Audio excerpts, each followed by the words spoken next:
You feel the dew on the tops of your bare feet before you even sit up. The moisture is cool and clean, and it has settled on your skin and on the mat and on every blade of grass that grows between the sleeping places of the sailors. You breathe in slowly, and the air carries the smell of the river itself. A deep, damp, muddy scent, mixed with the faint sweetness of flowering acacia, somewhere unseen, and the dry mineral breath of the quarry cliffs that rise a short walk to the east. All of these smells are familiar to you, in the way that the scent of your own blanket might be familiar to someone else. And they ask nothing of you except that you rise and begin the day. You sit up gradually, placing your palms flat against the cool, packed earth beside your mat. Around you, other sailors are already moving, not with urgency, but with the quiet, practiced economy of men who have done this same thing many times before and will do it many times again. Their shapes are darker patches against the general darkness, bending and straightening, gathering ropes and checking the condition of the great cargo boat that rests half in the water and half on the muddy bank.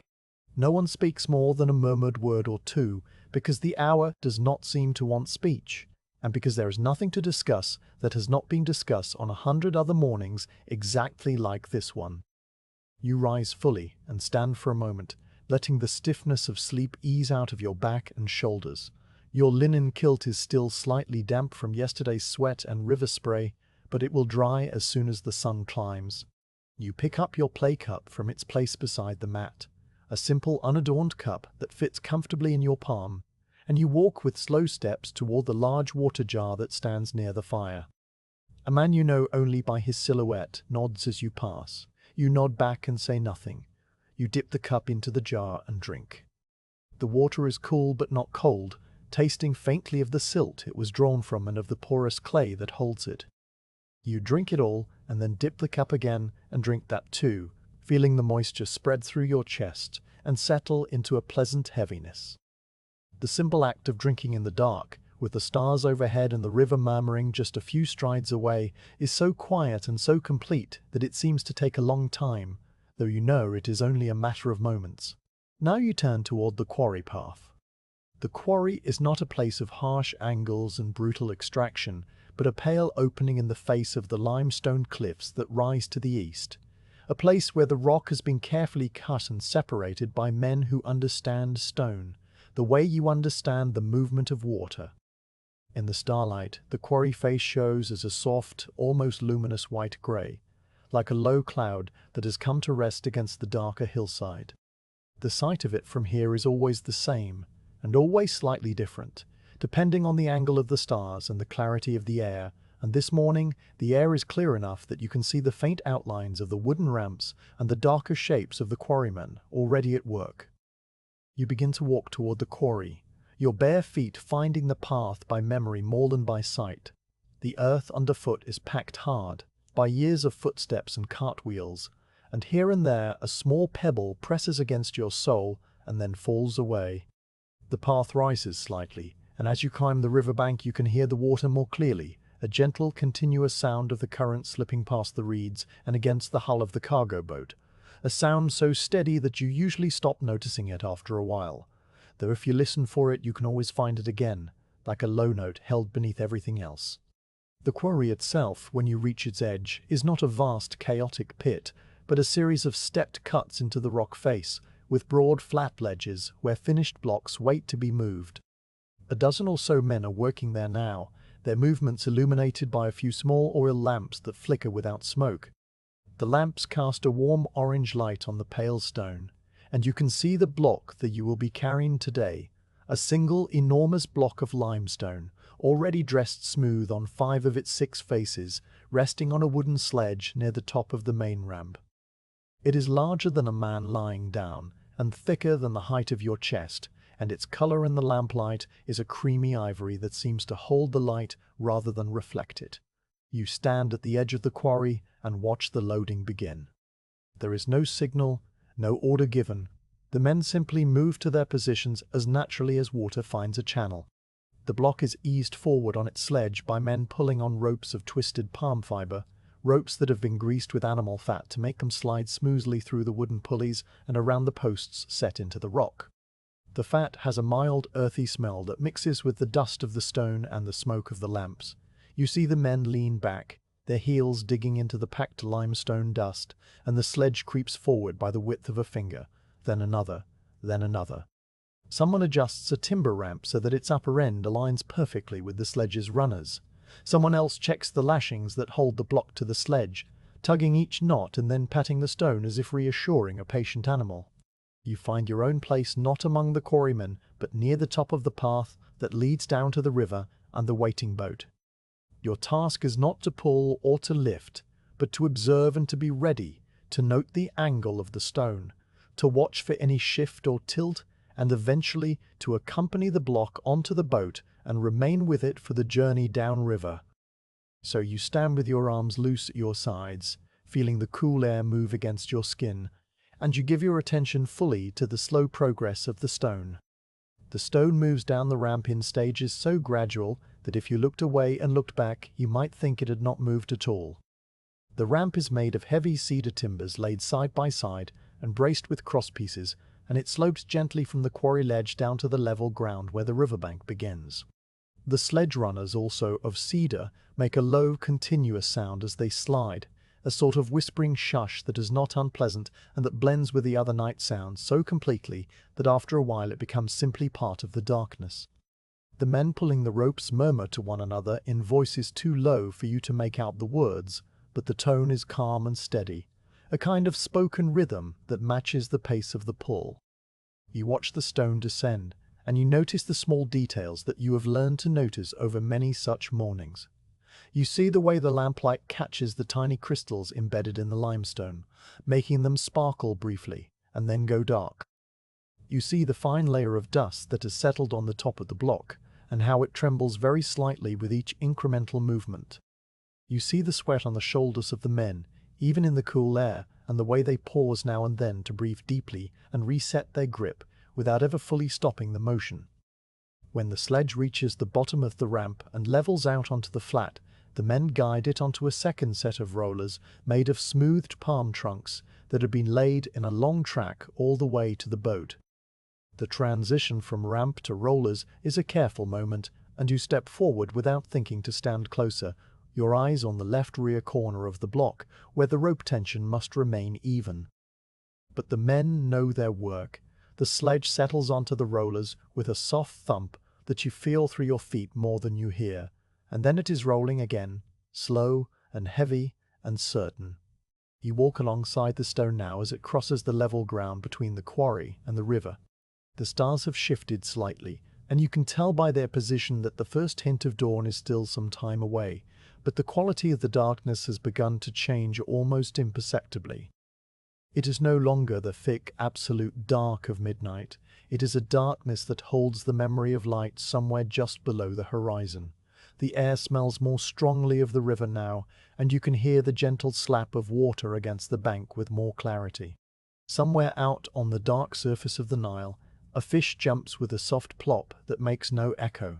The cargo boat waits with its bow pulled up onto the mud, its hull a long dark shape that you could draw from memory with your eyes closed.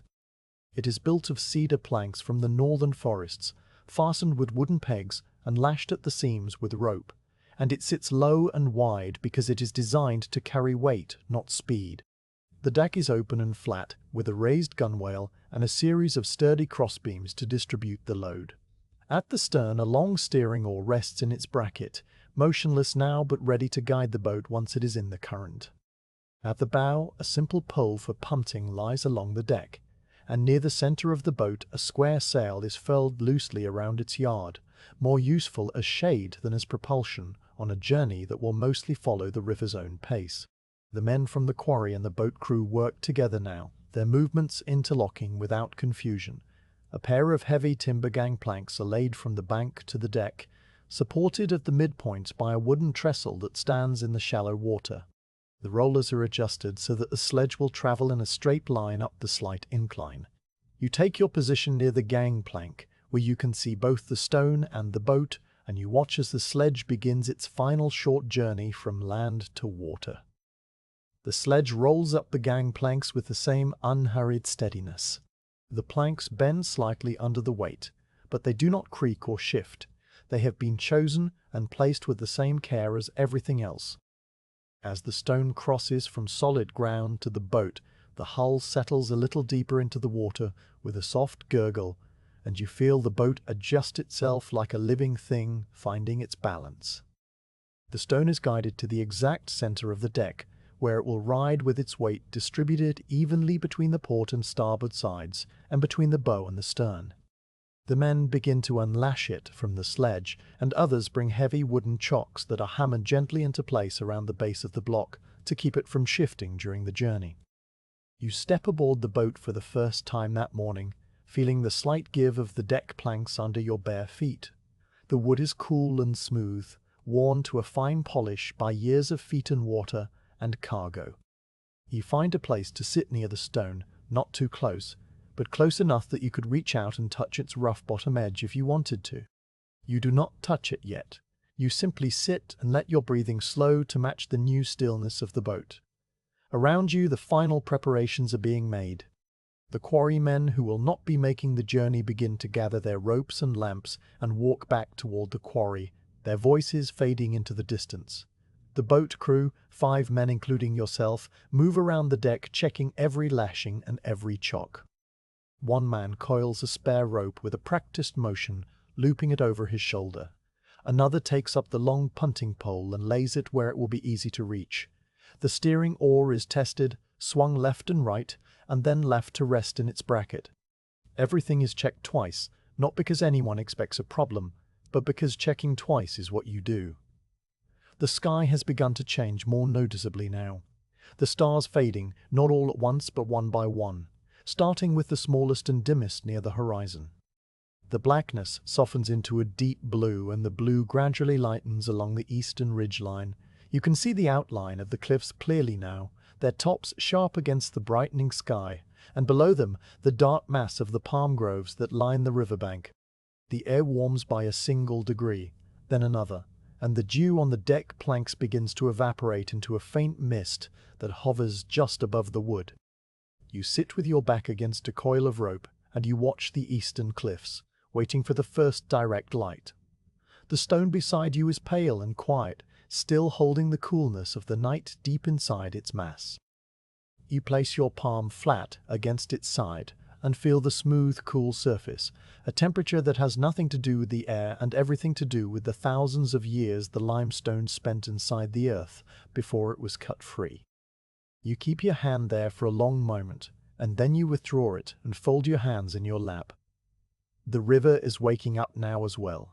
A bird calls from the reeds, a single long note that rises and then falls away. Another bird answers from farther upstream. The surface of the water, which was black an hour ago, is now a dark grey that shifts to silver wherever the current ripples over a submerged sandbar. You can smell the papyrus plants that grow thick along the bank, their sharp green scent cutting through the heavier smell of mud and wood. A light breeze moves downriver, just enough to stir the furled sail and cool your forehead before it passes on.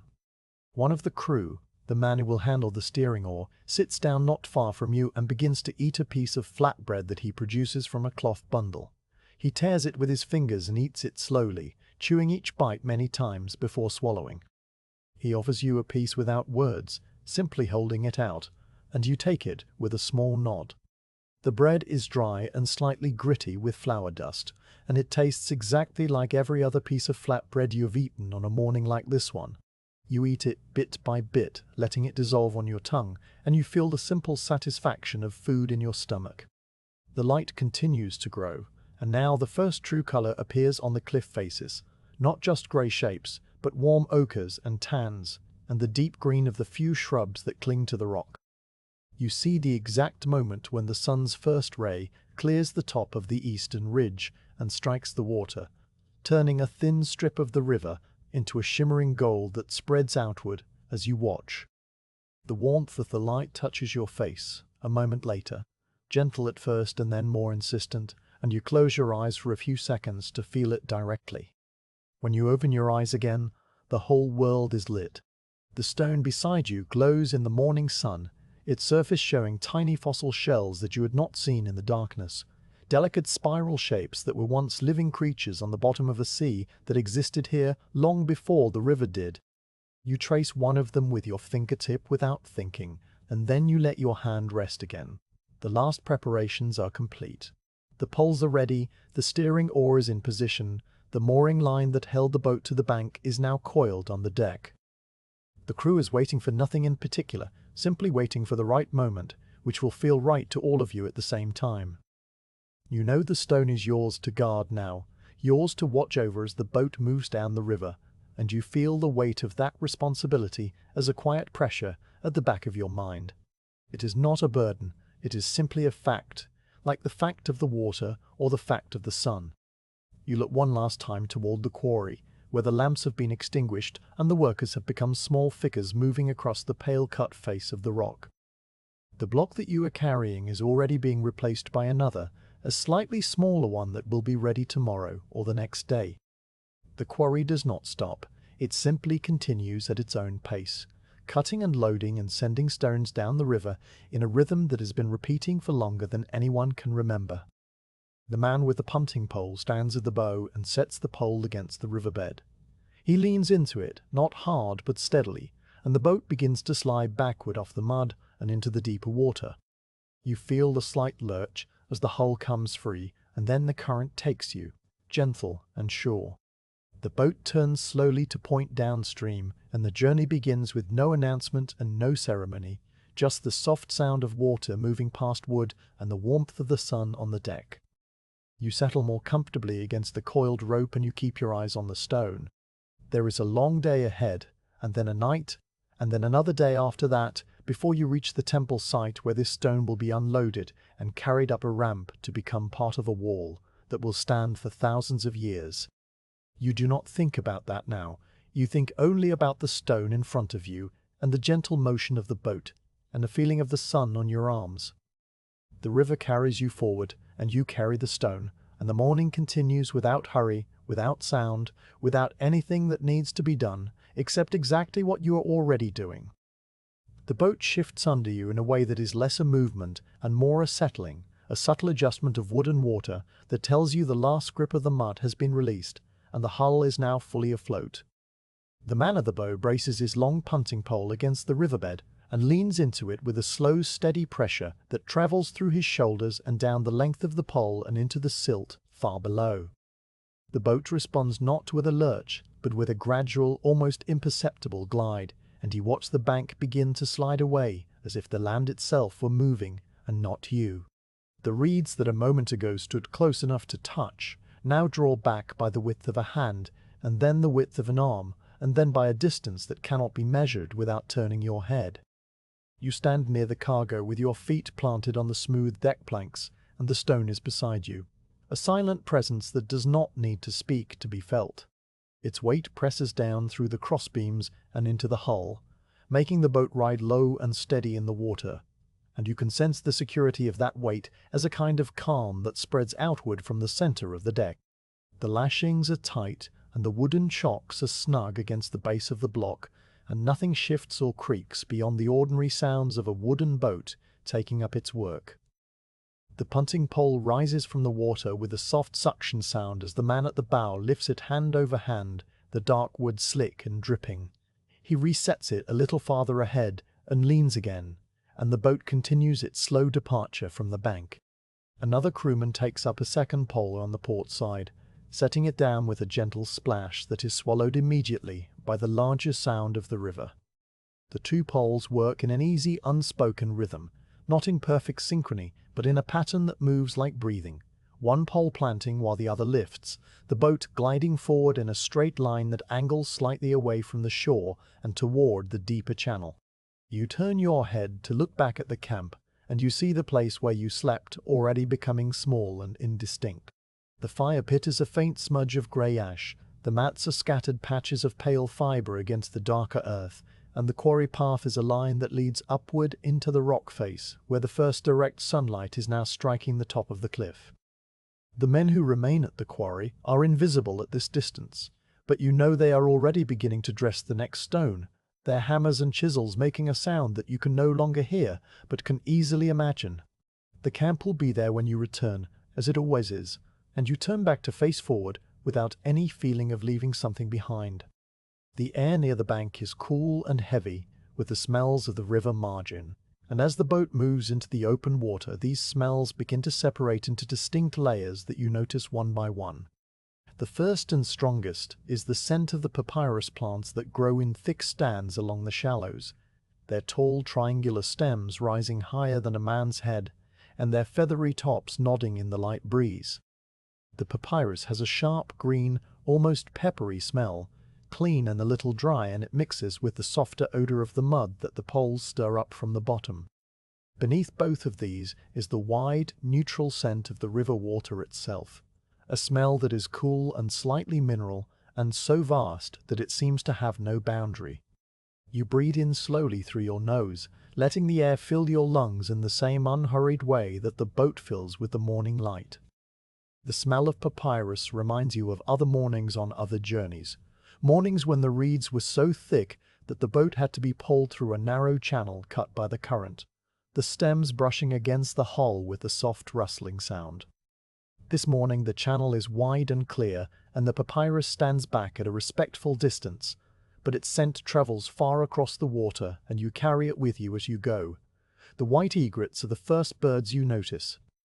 They stand in the shallows on long, thin legs that are the color of dry reeds, their bodies perfectly still and their necks curved in a gentle S shape. As the boat approaches, one of them lifts its head and regards you with a small yellow eye that reveals no curiosity and no alarm, only the calm attention of a creature that has seen boats and sailors many times before. When the boat comes close enough to disturb it, the egret unfolds its wide white wings and rises into the air with a few slow, deep flaps that seem almost lazy, its legs trailing behind it like thin ropes. It does not fly far. It settles again a dozen boat lengths ahead and resumes its watch, and as you pass it a second time, it does not bother to move at all. Other egrets are scattered across the floodplain, their white bodies bright against the dark green of the reeds and the brown of the shallow water. Some of them are feeding, dipping their long beaks into the water with a quick, precise motion that produces a small silver fish which they swallow in a single smooth gesture. Others are simply standing, as if the act of standing in the cool water on a calm morning were purpose enough. You watch them lift and settle and lift again in a slow repeating pattern that matches the rhythm of the poles, and after a while you stop noticing them as separate birds and begin to see them as part of the landscape itself. White shapes that belong to the river as much as the reeds and the water and the light. The reeds bend gently as the boat passes, not because the boat disturbs them directly, but because the small wake that spreads from the hull reaches the shallows and pushes against the stems with just enough force to make them sway. The swaying is slow and graceful, a dipping motion that begins at the base of the stem and travels upward to the feathery top, and it continues for a few moments after the wake has passed. You watch the reeds bow and straighten and bow again in the diminishing ripples, and the sight is so repetitive and so soothing that your breathing naturally slows to match it. The sounds of the morning are few and quiet, and they do not compete with one another. The soft grunt of the man at the bow, as he plants the pole and leans into it, is a low human sound that comes at regular intervals and blends with the water slipping against the wooden hull. The water sound is a continuous whisper, a shushing that is slightly different on the port side than on the starboard side, because the current is stronger on one side than the other. Occasionally you hear the small slap of a wavelet against the bow, a sound so brief and so soft that you might miss it if you were not listening. And from somewhere far across the floodplain, on the other side of the wide river where the eastern bank is a thin green line in the distance, comes the call of a bird that you cannot see. The call is a single drawn-out note that rises slightly at the end and then fades, and it repeats after a long pause, and then repeats again, and you never see the bird that makes it, but you come to expect it and to welcome it as a marker of the morning's slow passage. The men on the boat speak very little, and when they do speak it is in low voices that do not carry. One man says something to another about the position of a rope, and the other man nods and adjusts the rope by a finger's width, and then they are silent again. The man who is not poling sits near the stern with the steering oar resting loosely in his hand, his eyes on the water ahead, his expression calm and unfocused. You see him blink slowly, once and then again, and you realize that you are blinking in the same slow way, your eyelids moving as if they have all the time in the world. The stone remains at the center of it all, unchanged and unchangeable. The morning light is now fully on it, and you can see the details of its surface more clearly than you could in the darkness of the quarry or the half-light of dawn. It is a pale, warm cream color, and its dressed faces are smooth but not polished, with a fine grain that runs in subtle lines across the surface. Tiny imperfections are visible if you look closely. A small chip near the top right corner, a faint discoloration where some ancient mineral inclusion has stained the stone a slightly darker shade, a series of parallel grooves left by the mason's chisel on the bottom face where the dressing was not finished because that face will sit against another stone and never be seen. You trace these details with your eyes, not with any purpose but simply because they are there to be seen. The boat moves farther out into the channel, and the water around you deepens and darkens. Near the bank, the water was a muddy brown, thick with silt stirred by the poles and by the current's friction against the shore. Out here, it is a clearer, deeper color, a greenish brown that is almost transparent near the surface, but quickly becomes opaque below. You can see the submerged part of the hull as a dark shape beneath you, and you can see the punting poles entering the water and disappearing into the gloom, their tips lost in a depth your eyes cannot follow. The river is not deep here, no deeper than twice the height of a man, but it feels deep because of the way the light fails so quickly below the surface. The man at the bow stops poling for a moment and rests the pole across the gunwale, its wet end dripping onto the deck. He stretches his arms above his head and rolls his shoulders, and then he takes up the pole again and resumes his work. The other poler does the same a few moments later, and the boat drifts slightly sideways until the poles are set again and the course is corrected. Nobody minds the drift. It is a natural part of the journey, and the river is wide and forgiving. You sit down on the deck with your back against the stone, and the coolness of the limestone seeps through your thin linen kilt and touches the skin of your lower back. It is not an uncomfortable coldness. It is a pleasant, steady coolness that reminds you of shade on a hot day, and you settle into it with a small adjustment of your posture. From this position, you can see the water ahead of the boat and the sky above and the receding bank to your left, all of them framed by the edge of the stone and the curve of the gunwale. The world becomes a series of slow-moving pictures that change so gradually that the change is only apparent when you look away and then look back. The sun has now cleared the eastern hills completely, and the morning air has turned from grey to gold. The gold is not a color so much as a quality of the light, a warmth that settles over everything and softens the edges of things. The reeds are no longer dark silhouettes, but individual stems of green and brown, each one distinct and yet part of a larger mass. The water reflects the sky in patches of pale blue and silver, and the wake of the boat spreads outward in lines that shimmer as they catch the sun. Even the stone seems warmer now, though it is still cool to the touch, and its pale surface takes on a faint yellowish hue that it did not have before. You notice a small blue dragonfly that has landed on the gunwale near your hand. Its wings are two pairs of transparent membranes traced with a delicate network of veins, and its body is a narrow tube of brilliant blue that catches the light. It stays there for a long time, its wings occasionally vibrating for a second and then going still, and you watch it without moving. When it finally lifts off and darts away across the water, it leaves behind a tiny spot of moisture on the wood that evaporates in the space of a few breaths. The smell of the papyrus has faded slightly as the boat moves farther from the shore, but it has been replaced by other smells that are just as quiet and just as familiar. There is the smell of the cedar planks warming in the sun, a dry, aromatic scent that rises from the deck and reminds you of the forests where the wood was cut. There is the smell of the ropes, which are made of palm fiber and have a dusty, vegetal odor. There is the smell of the men themselves, a faint, human smell of sweat and linen, and the river water that they have splashed on their faces to cool themselves. And beneath all of these, there is the constant, underlying smell of the river, a smell that is always present and never intrusive, the smell of a very old body of water moving slowly toward a very distant sea. The current carries you now more than the poles do. The men use their poles less for propulsion and more for steering, touching the riverbed occasionally to nudge the bow to the left or the right and keep the boat in the deepest part of the channel. The river does most of the work, its steady flow pulling the boat downstream at a pace that is neither fast nor slow, but exactly right, a pace that allows you to see everything and to feel no need to hurry past any of it. You shift your position slightly, drawing your knees up and resting your arms on them. The stone is still behind you, solid and unmoving, and you feel its presence as a kind of companionship that requires no words. You think about the temple that this stone will become part of, a temple that you have never seen, but that you can picture in your mind because you have carried other stones to other temples before. You imagine the walls rising course by course, each block fitting against the next with a joint so tight that a knife blade cannot be inserted between them. And you imagine the finished building standing white and massive in the sun, with the river flowing past it, just as it flows past you now. But you do not think about it for long.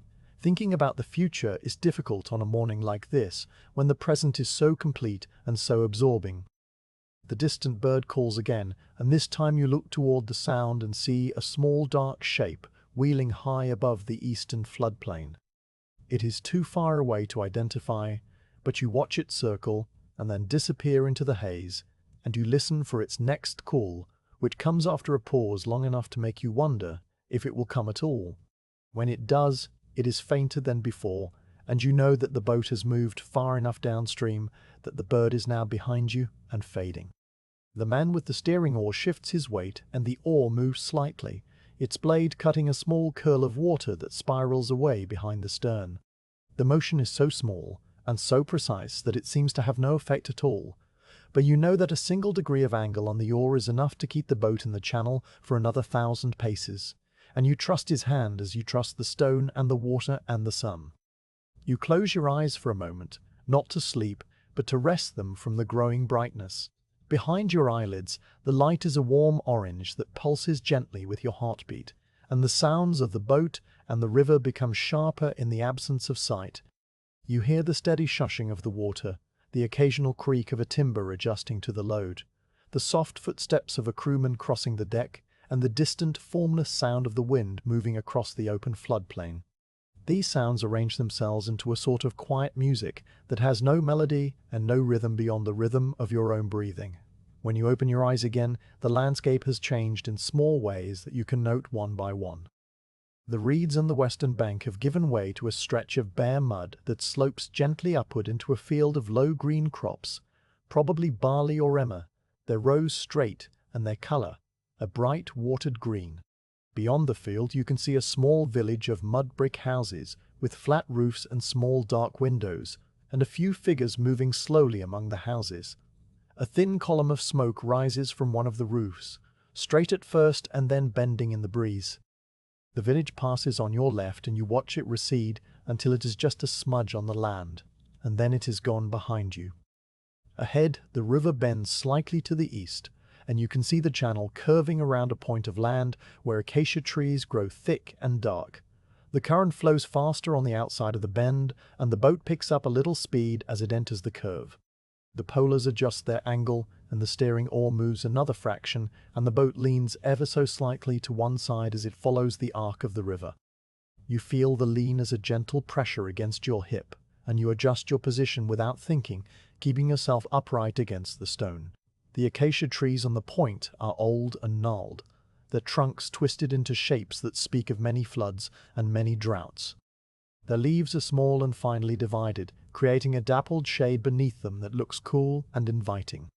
Under the trees you can see a few brown shapes that might be cattle or donkeys, standing motionless in the shade, and near them the figure of a man sitting on the ground with his back against a trunk. He raises a hand as the boat passes, a slow, deliberate gesture that you return with your own hand raised. Then the curve of the river carries you past the point and the trees are behind you, and the channel straightens again into a long open reach that extends far into the distance. The morning air has now fully turned to gold, and the gold is beginning to warm toward the white heat of midday, that is still some hours away, but is already sending its first messengers across the sky. The shadows on the deck have shortened, and the coolness of the stone is less pronounced now, though it is still cooler than the air around it. You take a drink from the water skin that hangs from a peg near the mast, and the water tastes of the leather container as well as of the river, a taste that is slightly bitter and slightly sweet at the same time. You drink just enough to wet your mouth and throat, and then you hang the skin back on its peg and settle again. The white egrets are still with you, or perhaps they are different egrets. You cannot tell. They lift and settle in their slow pattern, and the reeds continue to bend and straighten, and the river continues to carry you forward at its own unchanging pace. Nothing is asked of you except that you remain present and aware, a witness to the morning and a guardian to the stone, and you fill these roles as naturally as the water fills the channel. The stone does not speak and does not move, but you feel it beside you, like a second heart, a heavy and patient thing that is waiting only to arrive. You rest your hand on its surface once more, feeling the fine grain and the tiny imperfections and the stored coolness that will last until the afternoon sun finally warms it through. Then you withdraw your hand and fold your arms and watch the river bend slowly ahead, a new curve that will lead to a new stretch of water and a new view of the same eternal banks. The boat glides on, the poles dip and rise, and the smell of papyrus lingers at the edge of your senses like a memory of the shore, even though the shore is now far away. The morning passes, without event and without hurry, a stretch of time as smooth and uninterrupted as the surface of the water before the wind touches it, and you remain where you are, calm and still and perfectly at home on the moving river. The sun climbs with a patience that matches the river, and you feel the heat begin to collect on your shoulders, not as a sudden weight, but as a gradual thickening of the air. In the time it takes you to watch a single egret lift from a sandbar and settle again 50 paces downstream, the warmth has intensified by a degree you could not measure, but can certainly feel. Your linen kilt, which was cool and damp when you first sat down, is now dry and light against your skin, and the skin itself has begun to prickle slightly where the sun touches it directly. You do not move out of the sun, not yet, because the heat is still gentle enough to be pleasant, and because moving would require a decision that the morning has not asked you to make. The boat itself becomes the entire world, and you begin to notice the small details of its construction in a way that you have not noticed them before. The deck planks beneath your bare feet are made of cedar that was cut in the northern forests and floated down the river as logs before being sawn into planks and joined with wooden pegs. Each plank is a slightly different width from its neighbor, and the grain of the wood runs in long wavy lines that are lighter and darker by turns, creating patterns that your eyes can follow as if they were paths on a map. One plank near your right foot has a knot shaped like a tiny whirlpool, its concentric rings tight and dark and perfectly circular. Another plank farther forward has a long, straight grain, with no interruptions at all, a smooth, even surface that must have come from the center of a very old tree. You run the tip of your finger along the grain of the plank nearest your hand, and the wood feels warm and silky, polished by years of bare feet and water and cargo sliding across it. The ropes that hold the stone in place are twisted from the fibers of the date palm, and they have a color that is neither brown nor gold, but something in between, a dusty amber that darkens where they have been handled often. Each rope is made of many smaller strands wound together in a spiral that you can trace with your eyes from one end to the other, seeing how the twist tightens in some places and loosens slightly in others, how the fibers fray a little at the cut ends, and how the grease that was worked into them at the quarry has left dark stains in the crevices. The knots are small and hard and precise, tied by hands you do not know, hands that may belong to men at the quarry or to sailors who made this journey before you, or to someone who is now far away on another stretch of the river doing another task. Each knot sits snug against the stone or the wooden chocks, and none of them have loosened by even the thickness of a fingernail since the journey began.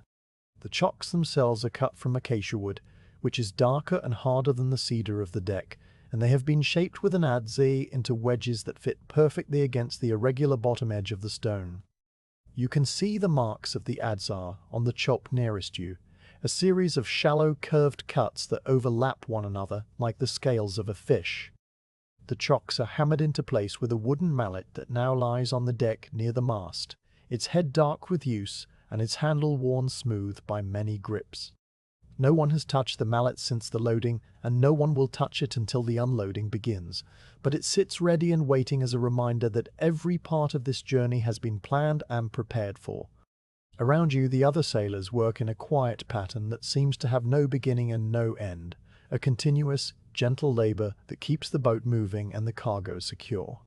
The man who tends the ropes is an older man with thin shoulders and long, careful fingers that move slowly but never hesitate.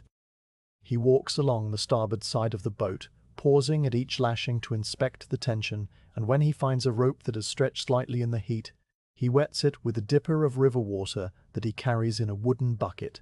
The wetting is a precise, economical action. He dips the dipper, pours the water in a thin stream along the length of the rope, and then rubs the moisture into the fibers with his palm until the rope tightens again with a soft, creaking sound. The water darkens the rope for a few moments before the sun dries it back to its usual amber, and the smell of wet palm fiber rises briefly and then fades. He does this to 3 separate ropes, one after the other, and then he sits down near the mast with the bucket beside him and closes his eyes for a short rest. The man who bales water works near the stern, where a small amount of the river has seeped through the seams of the hull and collected in a shallow puddle on the deck. The seepage is normal and expected.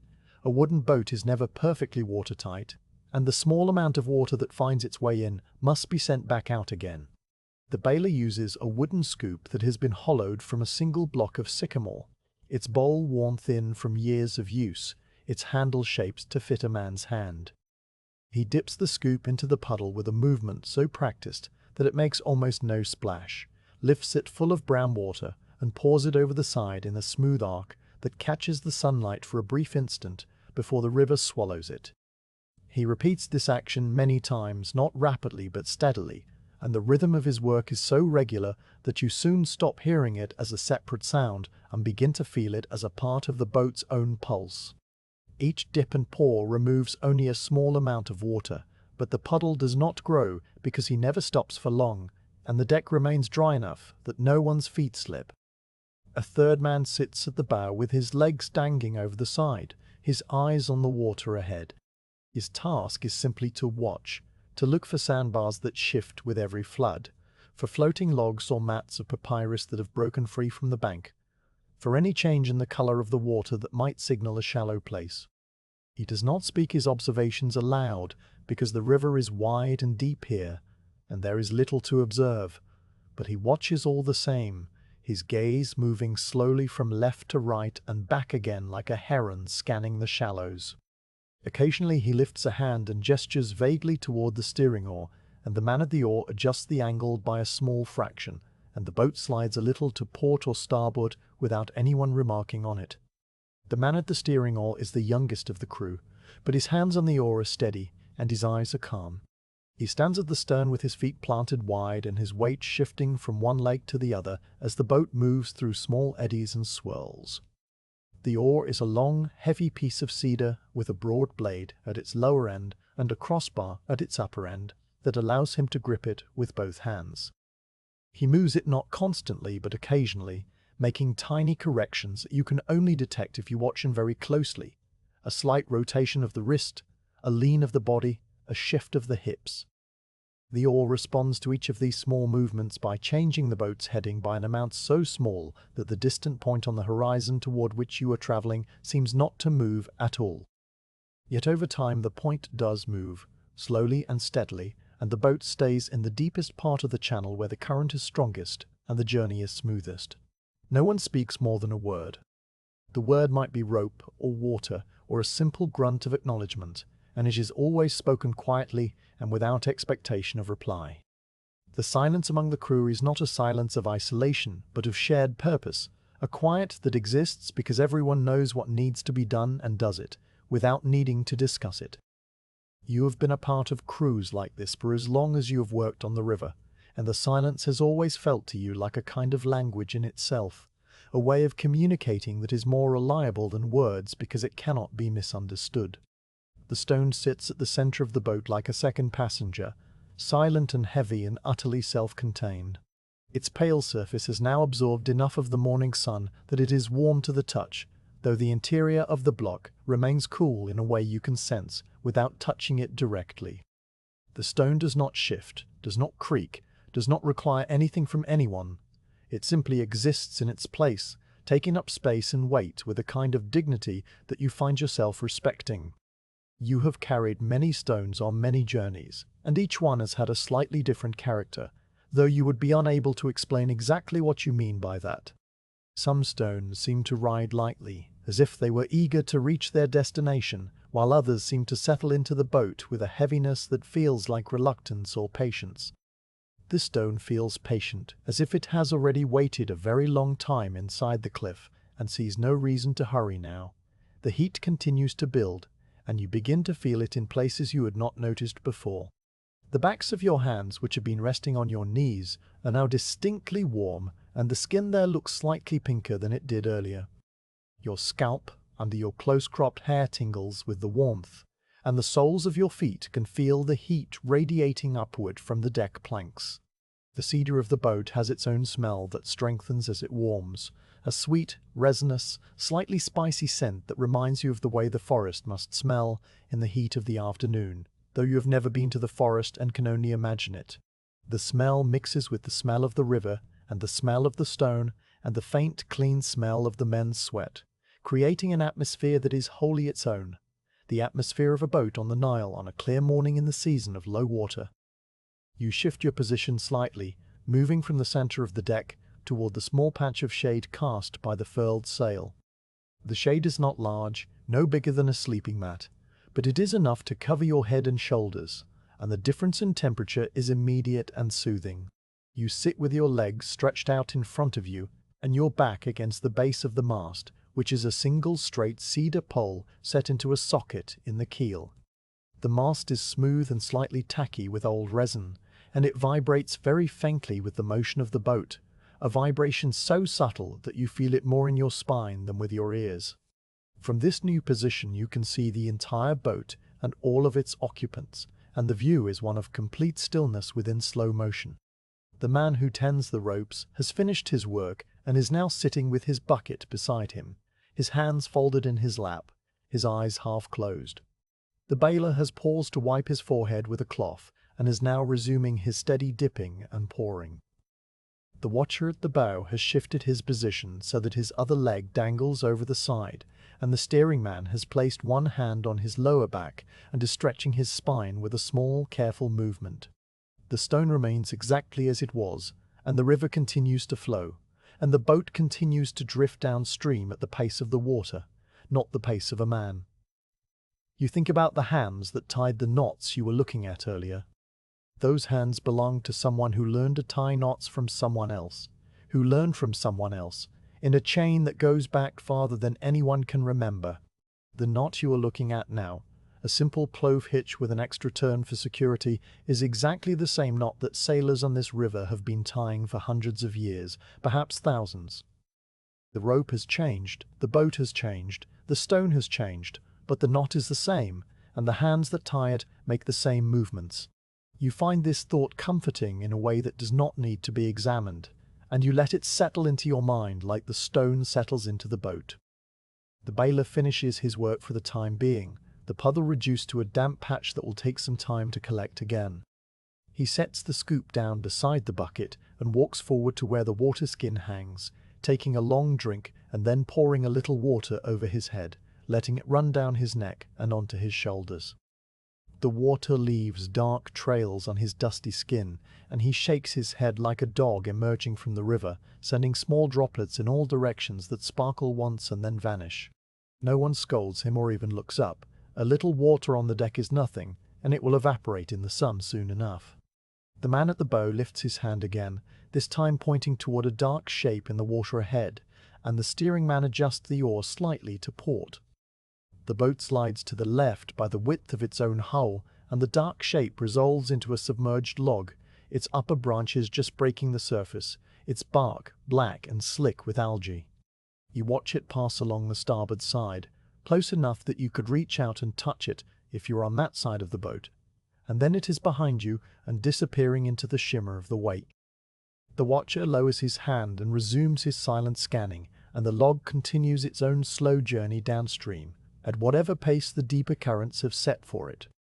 The sun is now high enough that the shadows on the deck are short and sharp-edged, and the heat has become a presence in its own right, a weight that presses down on the boat and on the water and on the land beyond. The distant fields of barley that you passed earlier have given way to a stretch of uncultivated ground where low thorny shrubs grow in scattered clumps, their leaves a dusty grey-green that looks almost silver in the strong light. Beyond the shrubs, the land rises gently toward the western desert, a pale tan expanse that shimmers with heat haze and seems to go on forever. The river, by contrast, is a ribbon of dark green and blue, a narrow world of water and life that cuts through the dryness and makes its own rules. You lean your head back against the mast and let your eyes half close, not sleeping but resting in the way that sailors learn to rest, aware of everything without focusing on anything. The sounds of the boat arrange themselves into a familiar order. The low, steady hiss of water against the hull, the occasional soft thud of the steering oar in its bracket, the faint creak of a rope stretching in the heat, the distant, almost inaudible buzz of an insect flying over the water. Each sound is separate and distinct, and yet they all flow together into a single sound that is the sound of the journey itself. The stone, still and central, seems to be listening too, though we know that stones do not listen. It is simply there, occupying its space with the same quiet certainty that the river occupies its channel and the sky occupies its vault. You feel a kinship with it that you cannot explain, a sense that you and the stone are both travelers on this boat, both carried by the same current toward the same destination, both patient and unhurried and content to be exactly where you are. The crew begins to stir slightly as the morning wears on, not with any urgency, but with the small natural movements of men who have been still for a while and need to adjust their positions. The rope man stands and walks to the bow to exchange a few quiet words with the watcher, their voices too low for you to hear. The bailer picks up his scoop again and walks around the deck checking for new puddles, though he finds none worth bailing. The steering man shifts his grip on the oar and rolls his neck from side to side. You remain where you are, your back against the mast, your eyes on the stone, your mind as quiet as the water slipping past the hull. The grain of the cedar plank beside your foot catches your attention again, and you follow it with your eyes for the length of the plank, seeing how the lines curve and diverge and sometimes disappear into a knot or a small crack. The wood is alive in its own way, even though it has been cut and shaped and joined into a boat. It still holds the memory of the tree it came from, the years of sun and rain and wind that made the rings and the grain. You run your finger along the grain once more and think about how many feet have walked over this same plank, how many stones have rested on it, how many miles of river have passed beneath it. The thought is too large to hold on to, and it slips away as gently as it came, leaving only the smooth feel of the wood and the warmth of the sun.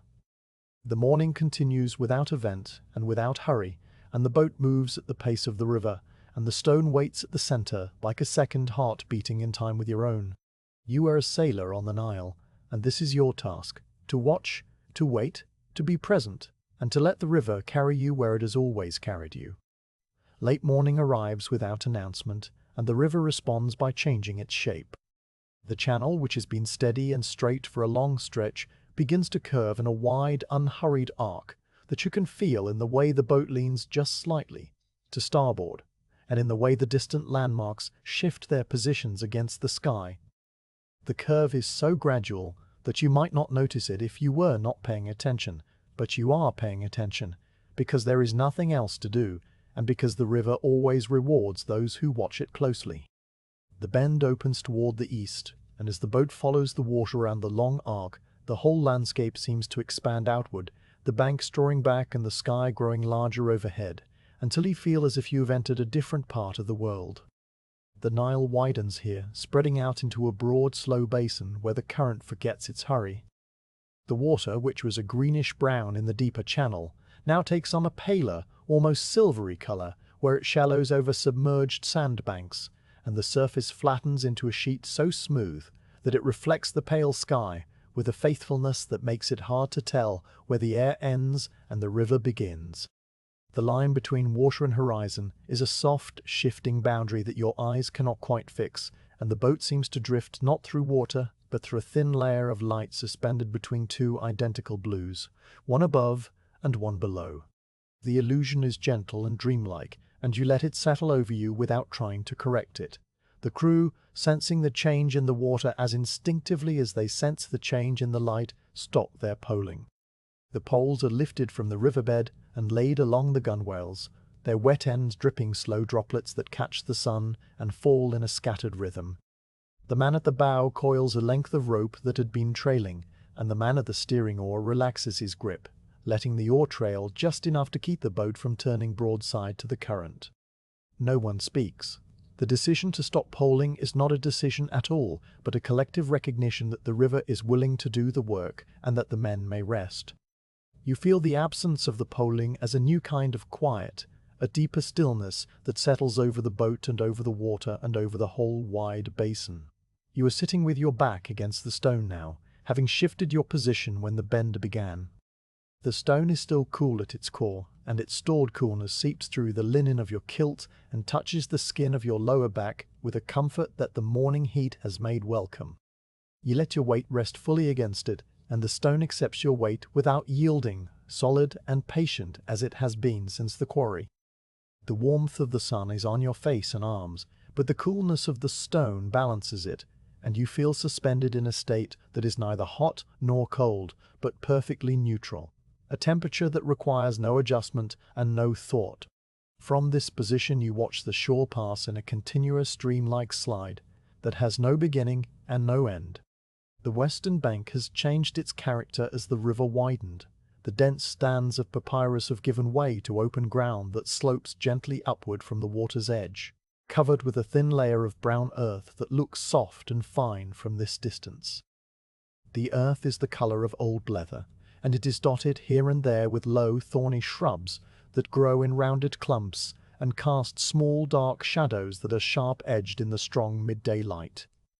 Farther back from the bank, the ground rises in a series of gentle swells that eventually become low, dry hills, their sides bare and smooth, and their tops sharp against the white sky. The hills are the color of pale dust, and they look as if they have been standing there for so long that they have forgotten their own origins. The acacia trees that line the outer edge of the curve are old and widely spaced, their trunks dark and twisted and their canopies spreading out in flat, layered umbrellas of fine green leaves. Each tree stands alone, with plenty of space around it, and the shadows they cast are pools of deep, cool darkness that seem to promise relief from the sun, though you are too far from the shore to feel that relief. The bark of the acacias is rough and deeply furrowed, and from this distance it looks like the skin of some ancient, benevolent creature that has settled into the landscape and intends to remain forever. Under the trees you can sometimes see the pale shapes of stones, or the darker patches of old, dry grass, and occasionally a small bird flits from one branch to another in a quick, silent motion that is over before you can identify the bird. Beyond the trees and the hills, the floodplain stretches away toward the western desert, a vast expanse of flat land that is now dry and golden, but that floods every year when the river rises, soaking the earth and leaving behind a layer of rich, dark silt. The crops that grow on this floodplain are a brilliant green in the distance, a green so bright and even that it looks like a carpet laid over the brown earth. The fields are divided by low earthen banks that run in straight lines and right angles, and along these banks you can see the occasional figure of a person walking slowly, or a donkey standing motionless with its head down, or a small group of cattle moving in a tight cluster towards some unseen destination. The figures are too far away to show any detail, but their presence is reassuring in a quiet way, a reminder that the land is lived in and tended, that the river supports more than just boats and stones. The boat drifts along the outer edge of the curve where the water is deepest, and the current carries you at a pace that is exactly the same as the pace of your own breathing when you are at rest. The hull makes a soft, continuous sound against the water, a sound that is more like a whisper than a noise, and the wake that spreads behind you is a pair of low, smooth ripples that fan out across the silver surface and eventually disappear into the general flatness. The reflection of the boat on the water is a dark, upside-down shape that seems to travel beneath you, a companion vessel carrying an inverted stone and an inverted crew through a sky-colored world. You look down at the water beside the hull and see your own face reflected there, a pale oval that shifts and breaks apart with every small ripple and then reforms, a face that you recognize but that also seems like a stranger's, calm and unblinking and entirely at peace. The acacia trees continue to pass on your left, each one emerging from the distance, growing slowly larger, drawing alongside and then slipping behind you with a slowness that makes the passage of time feel stretched and softened. You pick out one tree that is taller than the others and watch it from the moment it first appears as a dark speck on the horizon to the moment it is directly abeam, its full shape revealed, a massive trunk with a split down its center and a crown of leaves that seems to hold the sunlight rather than block it.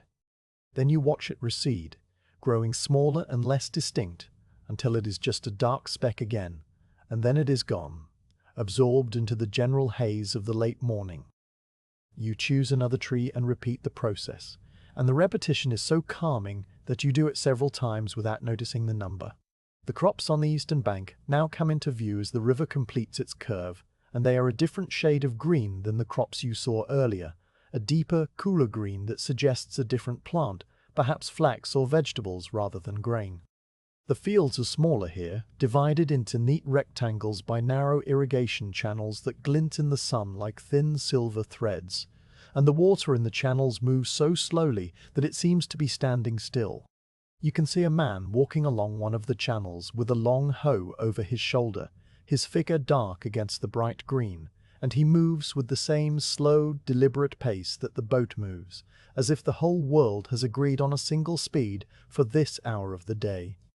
As you watch, another figure appears on the bank much closer to the water, a small, thin shape that resolves into a boy or a young man, perhaps a herder, watching over a few goats that are browsing on the tough grass near the river's edge. The goats are brown and white, their coats patchy and their ears long and floppy, and they move from tuft to tuft of grass with a casual, unhurried purpose. The herder stands with one hand resting on a long staff, and as the boat drifts past, he lifts his other hand in a slow greeting, a gesture that is neither a wave nor a salute, but something in between, an acknowledgement of your presence that requires no response beyond an acknowledgement in return. You lift your own hand without thinking, holding it up for a moment, and you see the herder nod once and then lower his hand back to his staff. The boat slides on, and the herder and his goats become small again, and then they disappear behind a low rise, and the riverbank is empty once more. The flat water continues for a long stretch, and the boat drifts across it as if it were a leaf resting on the surface of a pond. The crew have all found places to sit or lie down, and they are as still as the stone, their eyes half closed, their breathing slow. The man with the steering oar has lashed the oar in place with a short loop of rope so that it holds its angle without his hands, and he sits nearby with his back against the stern post, his chin lowered to his chest. You can see the gentle rise and fall of his shoulders, and you know that he is not asleep but resting in that deep, wordless way that sailors rest, still aware of the boat's motion and the river's sounds, but removed from any need to act. The only movement on the boat besides the drift is the occasional adjustment of a rope that has worked itself slightly loose. But even these adjustments are made without standing up. A man will reach out a hand and tug gently at a knot, and then the hand will withdraw, and the stillness will return. The stone remains at the center and you remain against it, and the boat remains on the water, and the water remains under the sky, and the whole arrangement seems so perfect and so complete that the idea of ever arriving anywhere feels like an intrusion. The acacia trees have now thinned out and been replaced by a stretch of bare, sandy bank that is dotted with the round, dark openings of what might be animal burrows or simply holes eroded by the current. The sand is a warm golden color that glows in the midday light, and the contrast between the gold of the sand and the silver of the water is so sharp that it almost hurts to look at it directly. You soften your gaze and let the colors blend into a general impression of warmth and stillness. A small flock of birds rises from the sand as the boat passes, a dozen or so small brown shapes that lift into the air in a tight coordinated burst, wheel once over the water and then settle again on the same stretch of sand a little farther downstream. They have moved no more than a few boat lengths, and you wonder if they even noticed the boat at all. The sky, which was a pale washed blue earlier in the morning, has now faded to an even paler shade, almost white near the horizon and only faintly blue overhead.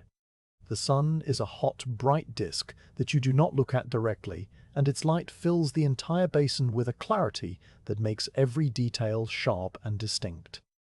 The low hills on the western horizon are a soft, hazy brown that seems to vibrate slightly in the heat, and the line where they meet the sky is a thin, wavering ribbon of silver light. The heat is strong now, strong enough that you can feel it pressing on your head and shoulders, even through the thin linen of your headcloth. But the coolness of the stone at your back keeps you from becoming uncomfortable, and you let the warmth wash over you like water. You close your eyes for a while, and the world becomes a pattern of orange light and gentle motion. The boat rocks so slightly that the motion is almost imperceptible, a slow, rhythmic tilting that matches the rhythm of your own pulse. The sounds of the river continue without change, the whisper of the water, the soft creak of the hull, the distant call of a bird that you can no longer see. You listen to these sounds as if they were a kind of music made especially for this moment, a music that has no beginning and no melody, but that is beautiful in its simplicity and its constancy.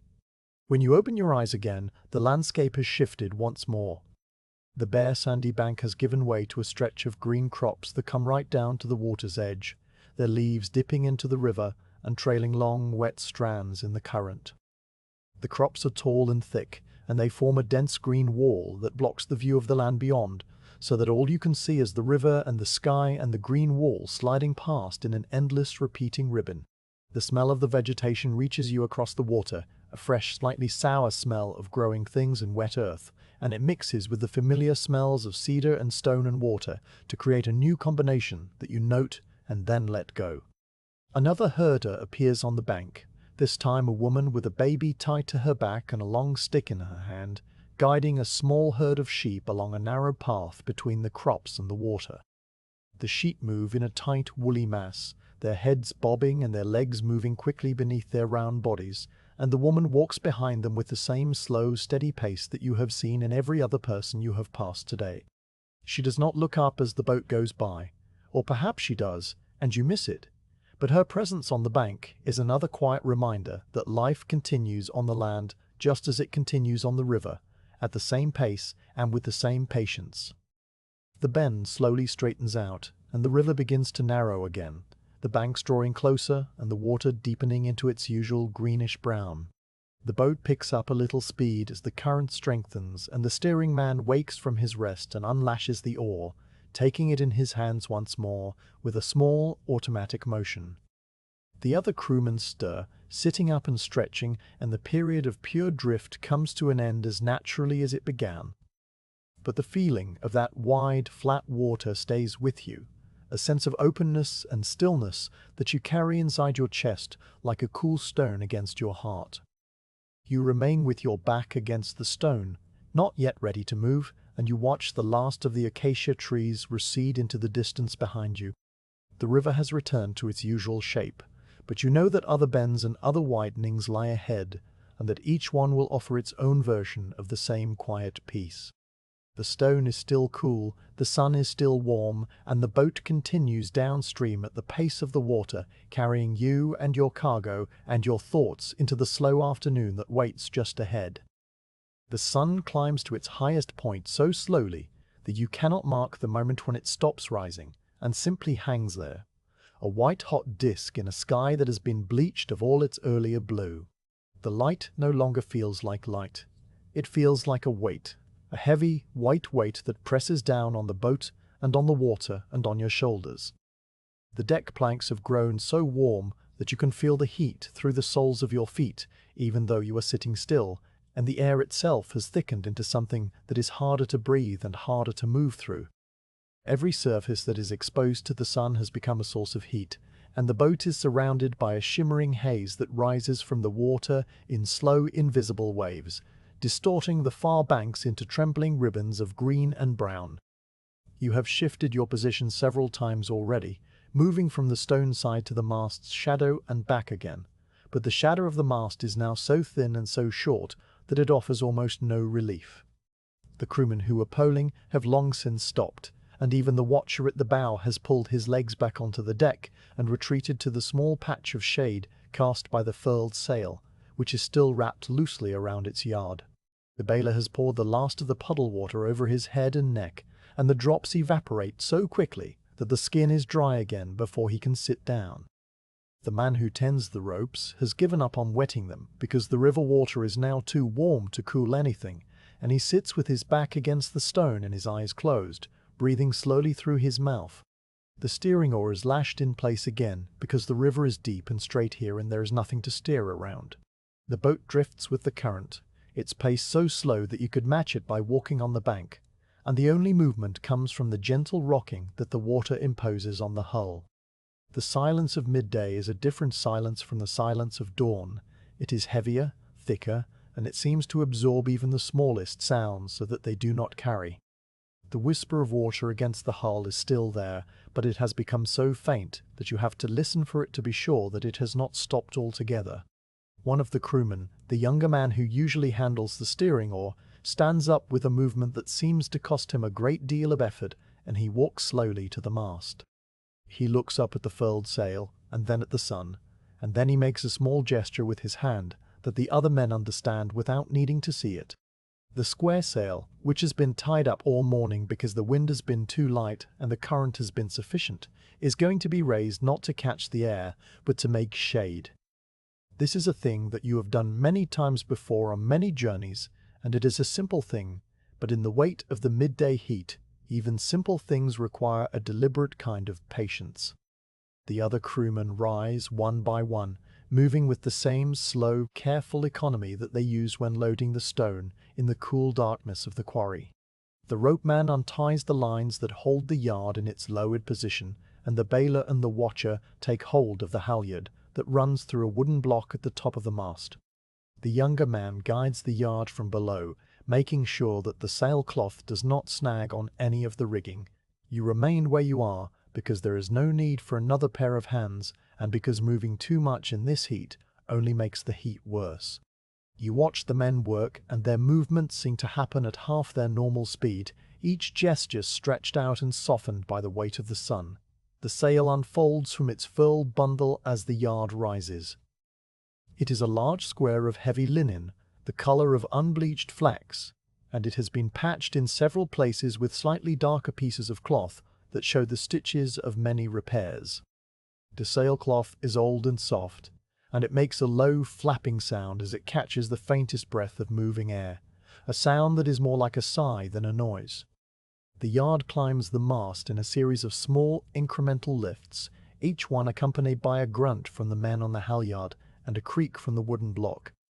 The sun shines through the fabric as it rises, turning the pale linen into a glowing golden white rectangle that seems to be made of light itself, and then the yard reaches the top of its travel and the sail is fully spread between its upper yard and the lower boom that remains near the deck. The men make the halyard fast to a cleat on the mast, and the sail settles into place with a final soft rustle, and suddenly there is shade. The shadow that falls across the deck is large enough to cover the stone and most of the crew, a broad, cool rectangle of darkness that is immediately different from the surrounding brightness. The temperature inside the shadow is not cold, but it is several degrees cooler than the sunlit parts of the boat, and the relief is so sudden and so complete that you can feel the skin of your arms and face stop prickling with heat. The shade has a quality that is not just the absence of light, but a presence of its own, a gentle sheltering presence that seems to hold the air still and protect whatever lies beneath it. You shift your position so that you are fully inside the shadow, and you let out a breath that you did not realize you had been holding. The stone, which has been absorbing the sun's heat for hours now, begins to radiate a faint coolness into the shaded air around it. The coolness is not strong enough to feel at a distance, but if you place your hands near the stone without touching it, you can sense a slight difference in the temperature, a thin layer of air that has borrowed some of the stone's stored night chill and is now releasing it slowly into the afternoon.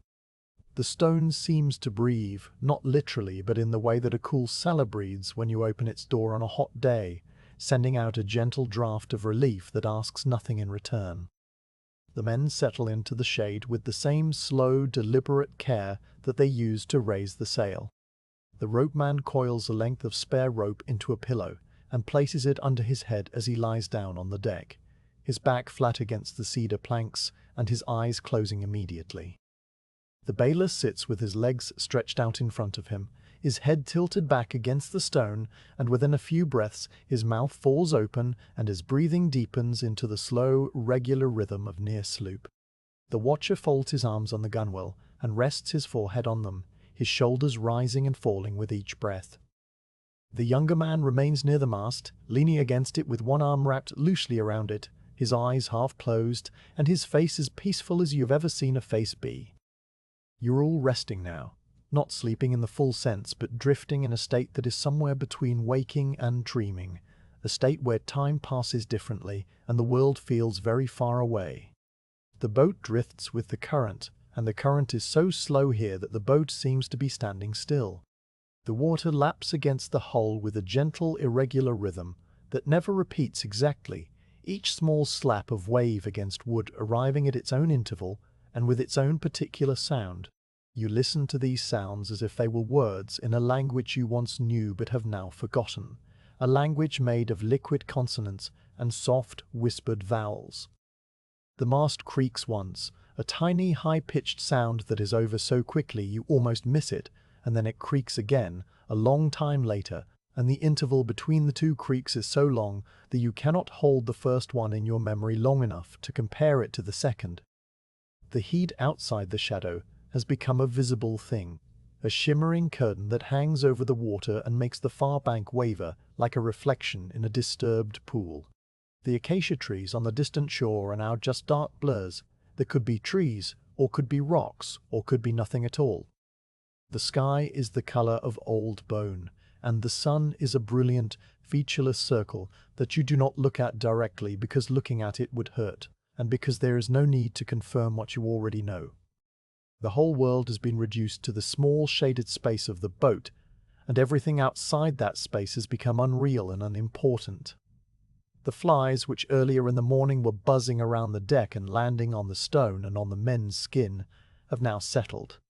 They have found places on the gunwales and on the coils of rope and on the wooden mallet near the mast, and they sit there with their wings folded and their small bodies perfectly still, as if they too have been overcome by the midday quiet. One fly sits on the upper edge of the stone, near where your hand rests, and you can see its tiny legs and its iridescent body, and the way its wings catch the filtered light. It does not move even when you shift your weight slightly, and you wonder if it is sleeping, or if flies sleep, or if they simply stop moving when the heat becomes too much. The thought is not important, and it drifts away before you can follow it to any conclusion. You let your own eyes close, not because you are tired, but because keeping them open requires an effort that the heat does not permit. Behind your eyelids, the light is a deep, warm orange that pulses slowly in time with your heartbeat, and the sounds of the river and the boat become sharper and more distinct in the absence of sight. You hear the water slapping against the hull in its irregular, gentle pattern, and you hear the distant, almost inaudible hum of an insect somewhere over the floodplain, a hum that rises and falls and then disappears and then returns without warning. You hear the breathing of the men around you, each one slightly different in rhythm and depth, and you hear the tiny, continuous creaking of the mast as the boat rocks just enough to stress the wood. You hear your own breathing, which is slow and deep and regular, and you hear the faint rush of your own blood moving inside your ears, a sound that you normally never notice but that the stillness of midday has made audible. The stone behind you continues to offer its coolness, and you lean back against it more fully, letting the chill seep into the muscles of your back and shoulders. The linen of your kilt is dry and warm, but the stone is still cool, and the contrast is so pleasant that you adjust your position slightly to bring more of your skin into contact with it. The stone does not mind. It has been cool for millions of years and will be cool for millions more, and your small body heat will not change it. You feel a kinship with the stone that goes beyond its role as cargo, a sense that you and the stone are both waiting for the same thing, though you could not say what that thing is. Time passes in the way that time passes at midday on the river, which is to say that it does not pass at all. The position of the sun does not change in any way that you can perceive, and the shadows on the deck remain exactly where they were, and the quality of the light remains exactly the same. The boat drifts, and the river flows, and the stone rests, and you rest, and the whole arrangement continues without event and without hurry.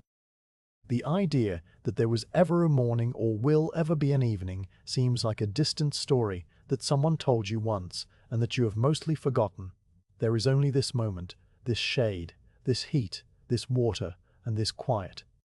One of the men shifts in his half-sleep, turning onto his side and drawing his knees up toward his chest. The movement makes a small sound, a rustle of linen and a soft thump of body against deck, and then the sound is absorbed by the quiet, and the man is still again. You open your eyes for a moment to look at him, and you see that his face is completely relaxed, his mouth slightly open, his eyelids fluttering with whatever dream is passing behind them. Then you close your eyes again and let yourself sink back into the deep, undemanding stillness. The sail overhead blocks most of the sun, but a few small beams of light find their way through the worn patches in the fabric and through the gaps where the stitches have loosened with age. These beams fall onto the deck in scattered spots of gold that move slightly as the boat rocks, shifting back and forth in a slow, hypnotic dance. One of the spots falls on your bare foot, and you can feel its warmth as a small, distinct circle that is hotter than the air around it, but not unpleasantly so. You move your foot out of the light without opening your eyes, and the spot continues its slow dance on the deck where your foot used to be. The flies on the gunwale have not moved. They remain in their resting positions, their legs tucked under their bodies, their wings flat against their backs. One of them buzzes briefly, a low, drowsy sound that stops almost as soon as it begins, as if the fly had considered flying and then decided against it. You understand the fly's decision, the thought of moving, of lifting yourself from the deck, of doing anything other than exactly what you are doing now, seems absurd and impossible. The heat has made all actions unnecessary, and the shade has made all urgency vanish. You let your mind wander, not toward any particular thought, but simply outward, following the river downstream in your imagination. You picture the water flowing past sandbars and around bends, past other boats and other villages, past fields and reeds and herds of cattle, always moving, always the same. You picture the temple site where this stone will eventually rest, the scaffolding rising against the pale sky, the other stones already in place, the workmen moving slowly across the ramps. But the picture is faint and indistinct, and it requires more effort to hold than the quiet of the boat allows, so you let it go and return to the sounds and the shade and the stillness.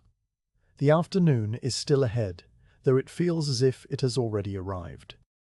The heat will soften eventually, the sail will be lowered, the poles will be taken up again, and the boat will continue its journey with more purpose than it has now. But that is all still to come, and for now there is nothing to do and nowhere to be. You are exactly where you are, and where you are is enough. The boat drifts on, the stone rests, the men breathe, and the river carries everything forward at its own unchanging pace. The sail holds its shade steady over the deck. The mast creaks its occasional tiny creaks, and the water continues to lap against the hull in its soft, irregular rhythm. The day has reached its still center, and you are inside that center, perfectly calm and perfectly still, with nothing to disturb you and nothing to do except remain exactly as you are. The heat begins to loosen its grip on the afternoon so gradually that at first you do not notice it at all, and then you notice it only as a small change in the quality of the light, rather than a change in the temperature. The sun has moved across the sky while you rested, and though it is still bright and still warm, its angle has shifted enough that the shadows on the deck have grown slightly longer, and the white glare on the water has softened into a paler, more golden shimmer. The heavy weight that pressed down on the boat during the midday hours has not lifted, but it has shifted, spreading out more evenly so that it no longer feels like a single hot hand on the top of your head. The air is still thick and warm, but it moves now just barely, a faint breath of wind that comes from somewhere upriver and carries the smell of distant water and distant reeds. The crew stir one by one, not with any signal but in the same quiet, distributed way that they settled into rest. The older man who tends the ropes opens his eyes and blinks slowly at the underside of the sail, and then he sits up with his hands on his knees and takes a long, deep breath that ends in a soft sigh. The baler stretches his arms out in front of him and rolls his shoulders, and the young man at the mast unhooks his arm from the polished wood and rubs the back of his neck with his palm. You watch these small, unhurried movements, and you feel your own body beginning to wake from its half-sleep, your mind becoming slowly more aware of the boat and the river and the stone beside you. The stone is still cool at its base, and you place your palm against it for a moment before you rise, feeling the familiar grain and the familiar temperature that has not changed since the quarry. Then you stand up carefully, your legs a little stiff from sitting for so long, and you step out from under the shade of the sail into the softer light of the afternoon. The sun feels different on your skin now. It is warm but no longer burning, a gentler warmth that you can welcome rather than endure. The deck planks underfoot have lost their midday heat, and they feel smooth and comfortable against the soles of your feet. The sail is still spread overhead, but the breeze is now steady enough that a corner of the heavy linen lifts slightly and then falls back with a soft flap. The ropeman walks to the halyard and looks up at the yard, and then he looks at the other men, and without any words being exchanged, they move to their positions to lower the sail. The process is the reverse of the raising, and it requires the same slow, careful coordination. The young man guides the yard from below, while the baler and the watcher ease the halyard through the block, letting the yard descend in small, controlled stages. The sailcloth rustles and folds in on itself as it comes down, the patches and stitches catching the light, and when the yard is fully lowered, the men furl the sail loosely around it and secure the lines.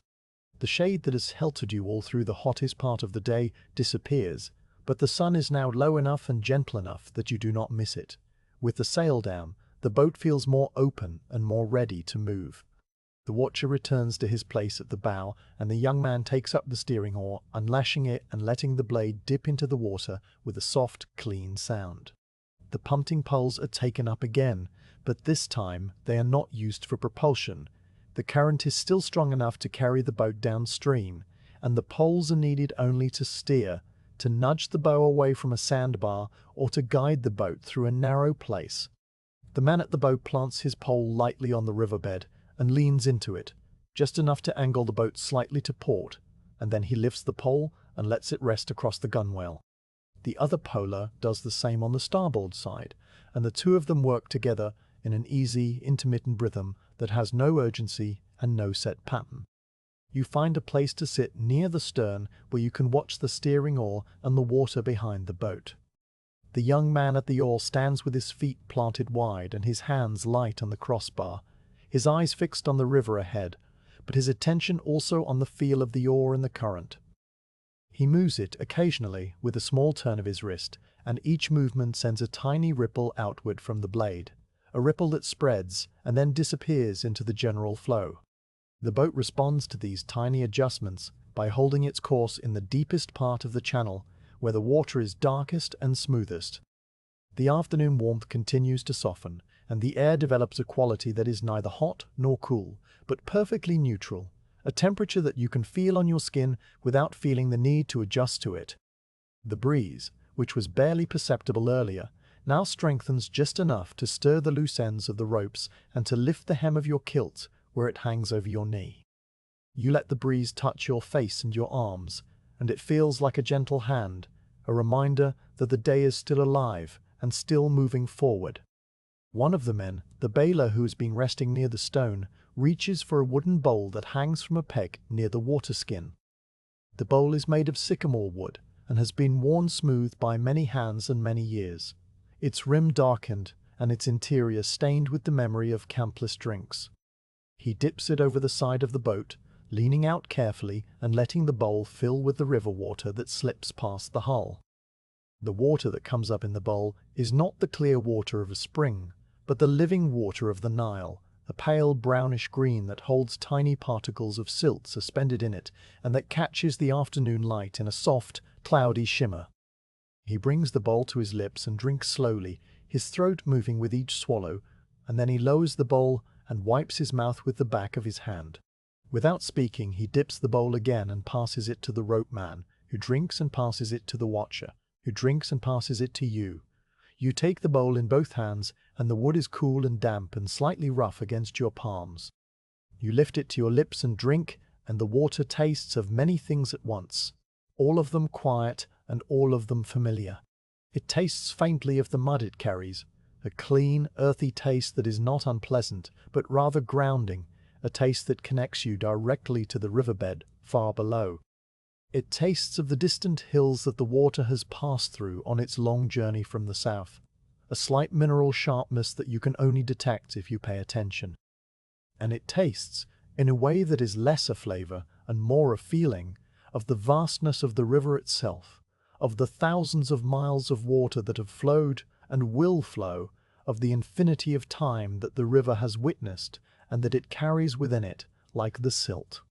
The taste of infinity is not something you can describe, but it is there in the water, a cool, deep, endless note that lingers on your tongue after you swallow. You drink the entire bowl and then pass it back, and the baler hangs it on its peg without ceremony. The water has settled in your stomach with a pleasant weight, and your throat feels cool and refreshed. The taste remains on your lips and on your tongue, a faint memory of mud and minerals and something larger than yourself, and you let it stay there without trying to wash it away. The boat continues downstream, and the afternoon begins to reveal the small hidden movements of the river that you do not always notice when the sun is high and the light is harsh. You look over the stern and watch the path of the steering oar through the water, and you see the tiny eddies that twist away from the blade with each small adjustment. The eddies are miniature whirlpools, no larger than your palm, and they spin for a few heartbeats before the current smooths them out again. Each one is unique, a brief delicate spiral of water that catches the light and then vanishes, and they appear one after another in a sequence that is never the same twice. You watch them form and dissolve and form again, and the pattern is so mesmerizing that you lose track of time. The young man at the oar notices you watching and says nothing, but he moves the oar a little more than necessary, just enough to create a particularly perfect eddy that spins for a long time before it fades. You look up at him, and he gives a tiny nod, the smallest possible acknowledgement, and then he looks back at the river ahead. You return your gaze to the water, and the eddies continue their quiet dance. Now you notice something else near the surface, a series of quick, silent flashes that appear and disappear so rapidly that you are not sure at first whether you have seen them at all. You lean slightly over the gunwale, careful not to disturb the boat's balance, and you watch the water more closely. The flashes come again, and this time you see what causes them. Tiny silver fish, each no longer than your finger, are swimming near the surface in a loose school that follows the boat's shadow. They move in short, darting bursts, their bodies catching the light as they turn and then going dark again as they straighten. The flashes are pure silver, brilliant and momentary, and they create a pattern that is more like a scattering of sparks than a movement of fish. The school stays with the boat for a while, swimming in the shelter of the hull where the current is slightly slower and the water is slightly cooler. You watch the fish dart and pause and dart again, their movements perfectly synchronized without any apparent leader, and you wonder what they are doing and where they are going.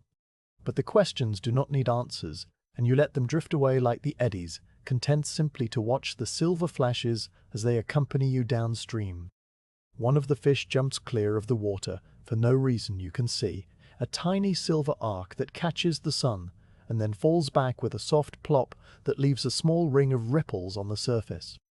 The ring expands outward in a perfect circle until it fades into the general movement of the water, and the fish rejoins its school as if nothing had happened. You smile slightly, the first smile that has crossed your face since the morning, and the smile is a small, private thing that no one else on the boat notices or needs to notice. The western bank has been changing its character while you watch the water.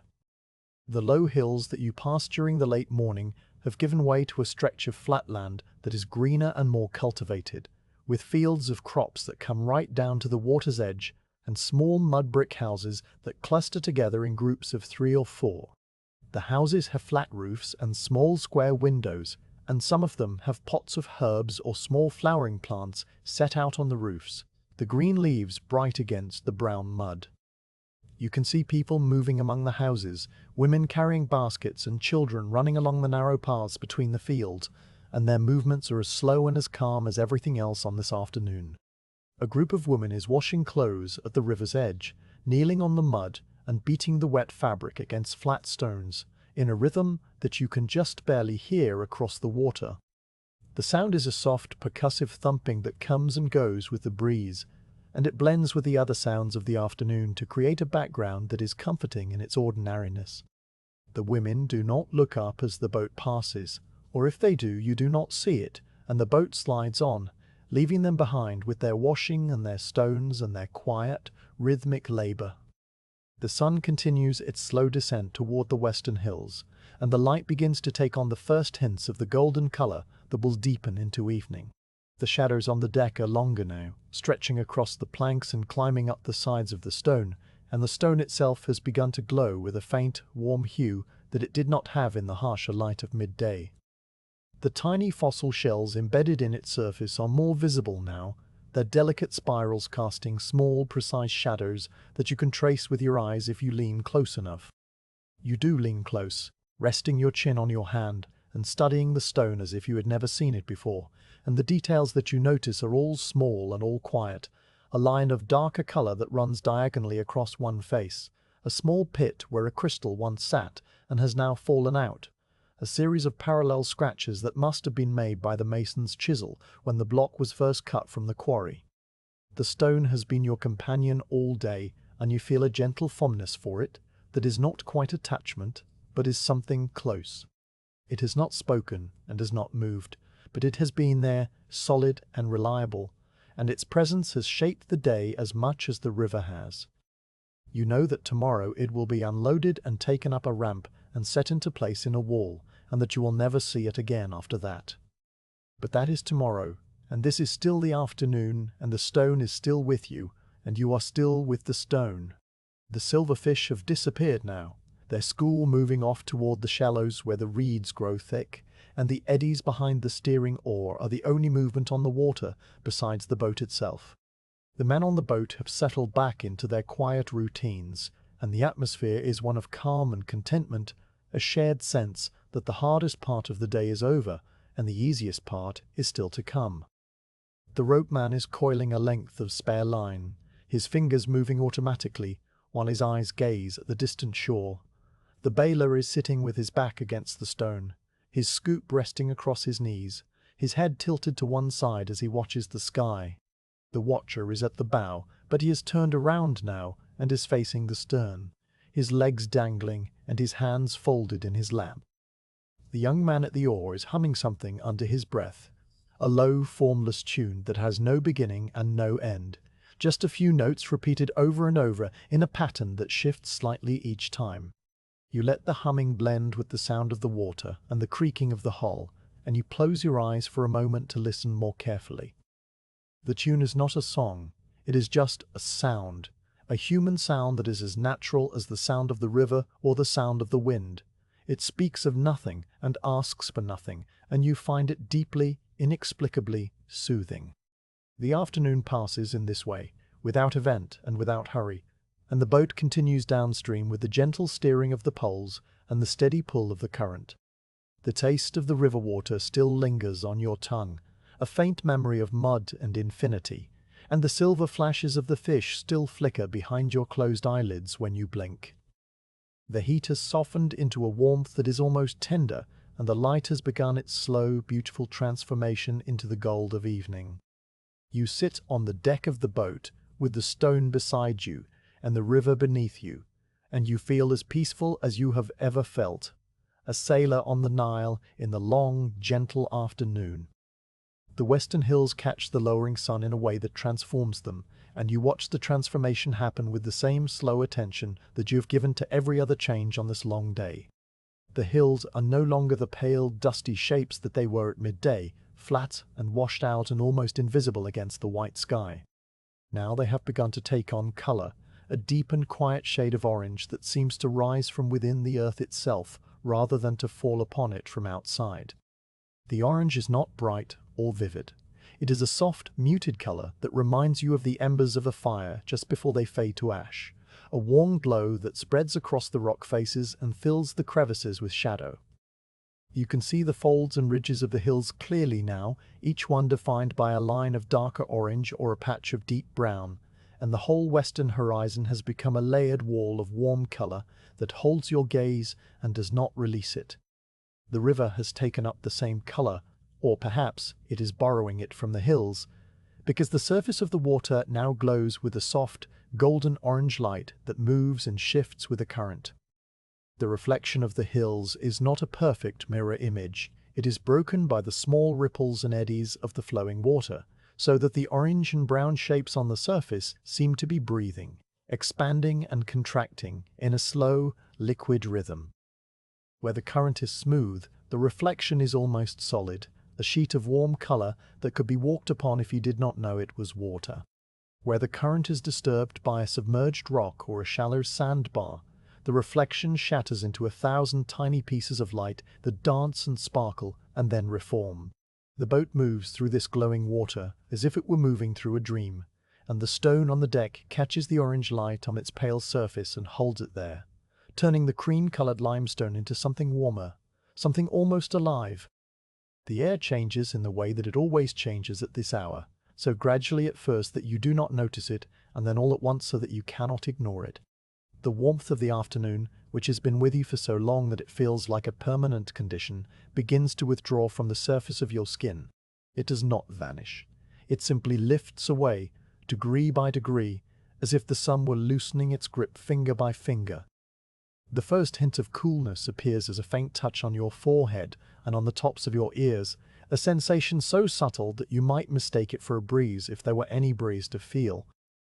But the air is still, and the coolness is not coming from a wind. It is coming from the earth itself, rising from the river and from the fields and from the stones of the hills, a stored coolness that has been waiting all day for the sun to relent.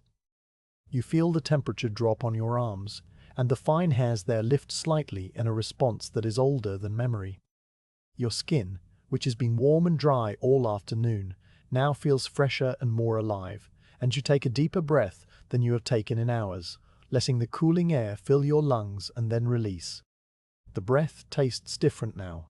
It has lost the heavy, baked quality of midday and has taken on a cleaner, sharper edge that carries the first hints of the night. The smells of the river seem stronger in the cooling air, the mud and the reeds in the distant fields all releasing their stored scents as the heat lets go of them, and you can smell each one distinctly. The crew begins to prepare the evening meal with the same quiet, unhurried movements that they have used for every other task on this journey. The rope man reaches into a woven basket that has been stowed near the mast and brings out a stack of flat bread rounds, each one about the size of a man's hand and slightly darker at the edges where the griddle has kissed the dough. The bread is wrapped in a clean piece of linen, and he unwraps it carefully, folding the cloth and setting it aside for later use. The flatbreads are still pliable, made from emmer flour ground fine and mixed with water and a little salt, and they have the faint, nutty smell of toasted grain. He passes around to each man on the boat, and each man takes it with a small nod or a murmur of thanks, and then the basket is put away. The baler produces a small clay pot from another basket, a pot sealed with a wooden lid that fits snugly into its mouth. Inside the pot are dried dates, dark and wrinkled and sticky, their skins dusted with a fine white bloom that comes from their own sugars. He tips the pot and shakes a few dates into each man's open palm, and the dates make a soft, dry sound as they fall. They are sweet and dense and chewy, and their flavor is concentrated by the drying into something that tastes almost like honey, but with a deeper, earthier note beneath. You take your dates and your flatbread, and you settle back against the stone, and you begin to eat without ceremony, as you have eaten 1,000 meals before on 1,000 other evenings, exactly like this one. The flatbread tears easily, and you pull off small pieces and place them on your tongue, letting the grain flavor fill your mouth before you chew and swallow. The bread is dry, but not too dry, and it has a slight resilience that makes it satisfying to eat. You alternate bites of bread with bites of date, the sweetness of the fruit balancing the plainness of the grain, and the combination is so familiar and so comforting that you feel a deep, quiet contentment settle into your chest. The other men eat in the same slow, deliberate way, chewing each mouthful many times, and no one speaks while they eat because speaking would interrupt the simple pleasure of the food. The boat drifts steadily downstream as you eat, and the man at the steering oar eats with one hand while the other hand rests lightly on the crossbar, making the tiny automatic adjustments that keep the boat in the channel. The current is still strong here, but the river is beginning to change its character again as the evening deepens. The wide open stretches of the afternoon are giving way to narrower passages with higher banks, and the water moves a little faster and with a little more purpose, as if the river too is aware that the day is ending and that it is time to find a resting place. You watch the western hills as you eat, and you see the orange deepen into a richer, darker shade that edges toward red at the highest ridges and toward purple in the deepest shadows. The sky above the hills has begun its own transformation, the pale white of the afternoon giving way to a soft pale blue that darkens slowly toward the east where the first hint of night is already gathering. The line where the hills meet the sky is sharp and clean, a dark silhouette against the glowing light, and you can see the shapes of individual trees and rocks along the ridgeline, each one distinct and precise. The stone shadow stretches long across the deck now, stretching from its base all the way to the starboard gunwale and beyond, a dark rectangle that moves with the boat and changes shape as the angle of the light continues to shift. You watch the shadow lengthen by the width of a finger, and then by another, and the lengthening is so steady and so inevitable that it feels like a kind of breathing, the day exhaling its light in a long, slow sigh. You finish your flatbread and your dates, and you brush the crumbs from your lap, and you watch the shadow grow. The air cools more quickly now, as it always does, once the sun touches the horizon. The drop in temperature is not uncomfortable. It is a relief, a gentle shedding of the day's accumulated warmth that makes your skin feel fresh and clean. The breeze that was absent all afternoon now stirs again, just enough to ruffle the surface of the water and to carry the scent of the land across the boat. The scent is complex and layered. Dry earth and green crops and the faint smoky tang of a cooking fire somewhere far away on the floodplain. You can see the smoke rising from behind a low hill, a thin, pale column that goes straight up into the still air and then bends sharply to the east where the upper winds catch it. The smoke is the only sign of human life that you can see, and it is a small and quiet sign, a reminder that people are preparing their own evening meals just as you have prepared yours.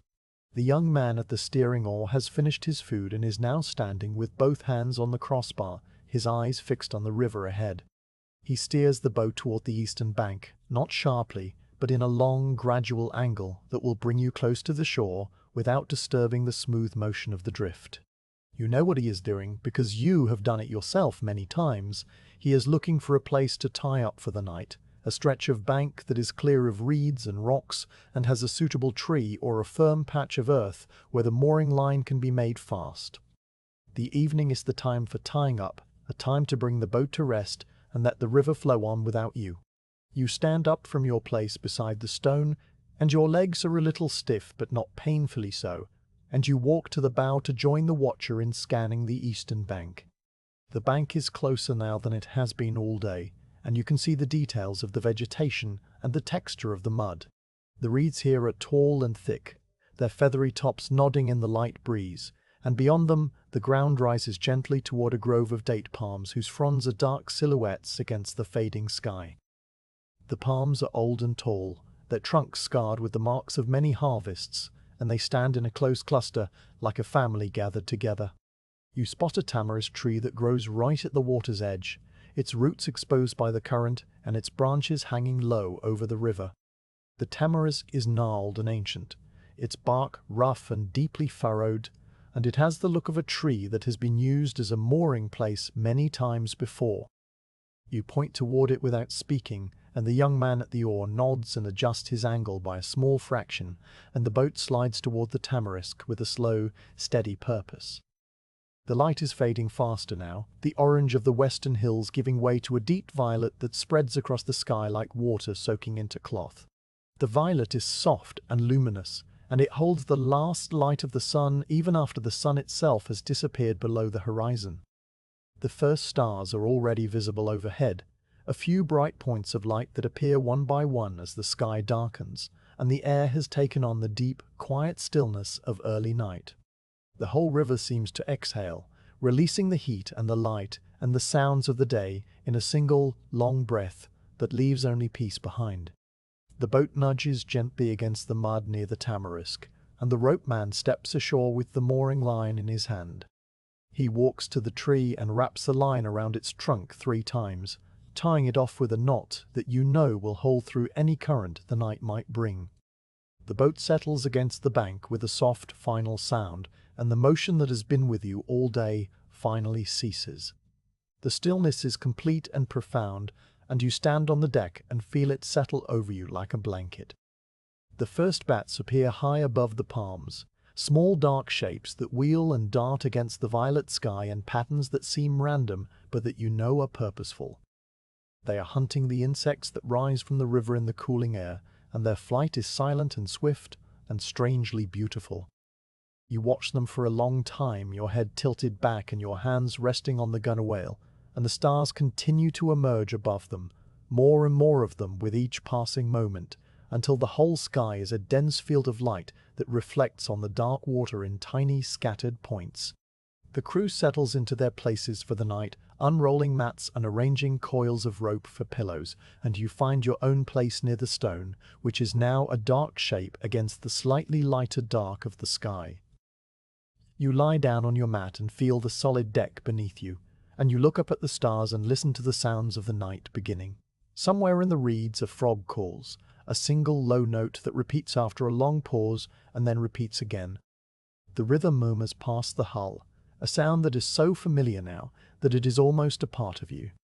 The bats continue their silent hunting overhead, and the palms rustle in the light breeze, and the whole world settles into a quiet so deep and so calm that it seems to have always been this way and to always will be.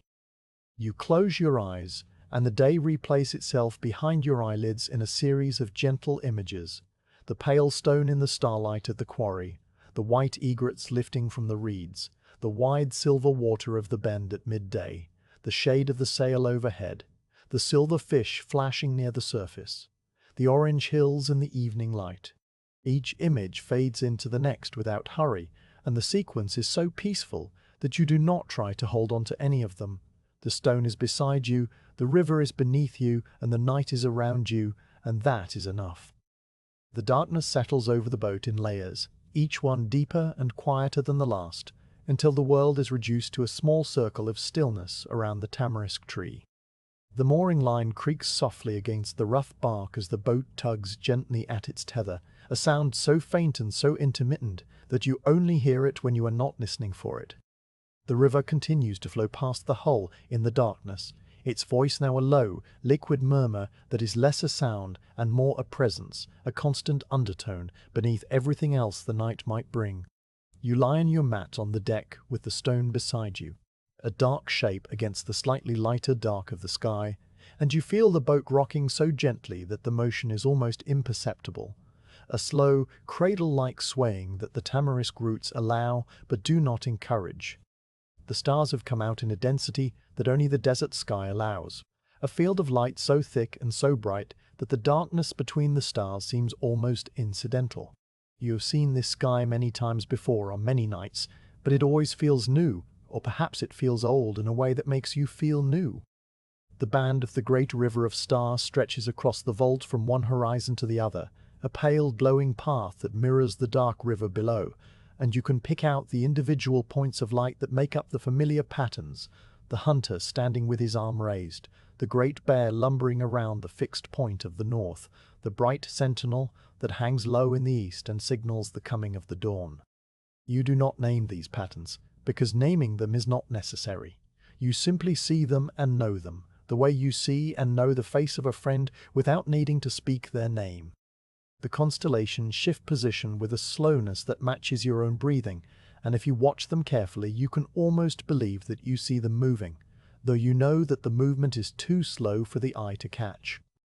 The shift is something you sense rather than observe, a gradual change in the angles and the distances that you only notice when you look away for a while and then look back. You do look away, closing your eyes for a stretch of time that might be a few moments or might be much longer, and when you open them again, the hunter has moved a little closer to the western hills, and the bright sentinel has climbed a little higher above the eastern horizon. The night is passing, but it is passing in the way that a stone weathers, imperceptibly and without hurry. The air is cooled fully now, and you feel it on your bare arms and on your face as a clean, dry coolness that is completely different from the damp cool of the morning. The desert breathes out at night, sending its stored chill across the floodplain, and the temperature drops degree by degree until it reaches a point that is perfectly comfortable, cool enough to make your skin feel fresh, but not so cool that you need a blanket. You pull your linen kilt a little higher over your shoulders, not because you are cold, but because the slight weight of the fabric is comforting, and you fold your hands on your chest and continue to watch the stars. The stone beside you has become a dark mass, its pale color completely absorbed by the night. It is still there, solid and heavy and patient, and you can feel its presence even though you cannot see its details. If you reached out your hand, you could touch its cool surface, the same surface that you traced with your fingers in the morning light, the same tiny fossils and chisel marks and mineral veins. But you do not reach out, you simply lie beside it and share the night with it, two travelers resting together on a boat tied to an ancient tree. One of the crew begins to hum. The sound starts so quietly and so gradually that you are not sure at first whether you are hearing it or imagining it. A low, formless vibration that seems to come from everywhere and nowhere. It is the same man who was humming in the afternoon, the young man who handles the steering oar, and he is lying on his mat near the stern with his hands behind his head and his eyes open to the sky. The melody he hums has no beginning and no end, no verse and no chorus, just a few notes that rise and fall and repeat in a pattern that shifts slightly each time it returns. The notes are minor and soft, and they seem to belong to the night as naturally as the sound of the river or the rustling of the palm fronds. You let the humming wash over you, and it becomes a part of the darkness, another layer of the quiet. The humming reminds you of other nights on other boats, of other men humming other formless melodies that all sounded somehow similar, as if the river itself taught the same song to everyone who traveled on it. You do not know the words to this song, if there are words, and you do not need to know them. The humming is enough, a human sound that asks nothing and offers nothing except the simple presence of another person nearby. You close your eyes and listen, and the melody seems to merge with the murmur of the water and the creak of the mooring line and the distant, occasional call of a night bird until all the sounds of the night become a single, seamless fabric of quiet. The tamarisk tree above you rustles in a breath of wind that comes and goes before you can fully feel it. The sound of the tamarisk is different from the sound of the palms. It is a finer, drier rustle, the sound of tiny leaves brushing against one another, and it has a whispery quality that makes it seem as if the tree is speaking a language composed entirely of soft consonants. You listen to the tamarisk for a while, and then the wind passes on and the tree falls silent again, and the only sound is the humming in the river and the distant frogs. The frogs are calling from somewhere upriver, a chorus of low, repetitive notes that overlap and interweave in a rhythm that is too complex to follow but too steady to ignore. Each frog has its own pitch and its own timing, and together they create a pattern that is always the same and always different. A living music that has been playing every night since the river first began to flow. You have heard this chorus so many times that it has become a part of your understanding of what night is, and the absence of it would feel wrong in a way you cannot explain. You let the frog chorus join the humming in the water, and the tamarisk, and the whole arrangement becomes a quiet symphony that requires no conductor and no audience. You open your eyes and look at the stars again, and you notice a small, bright point of light that is moving among the fixed points.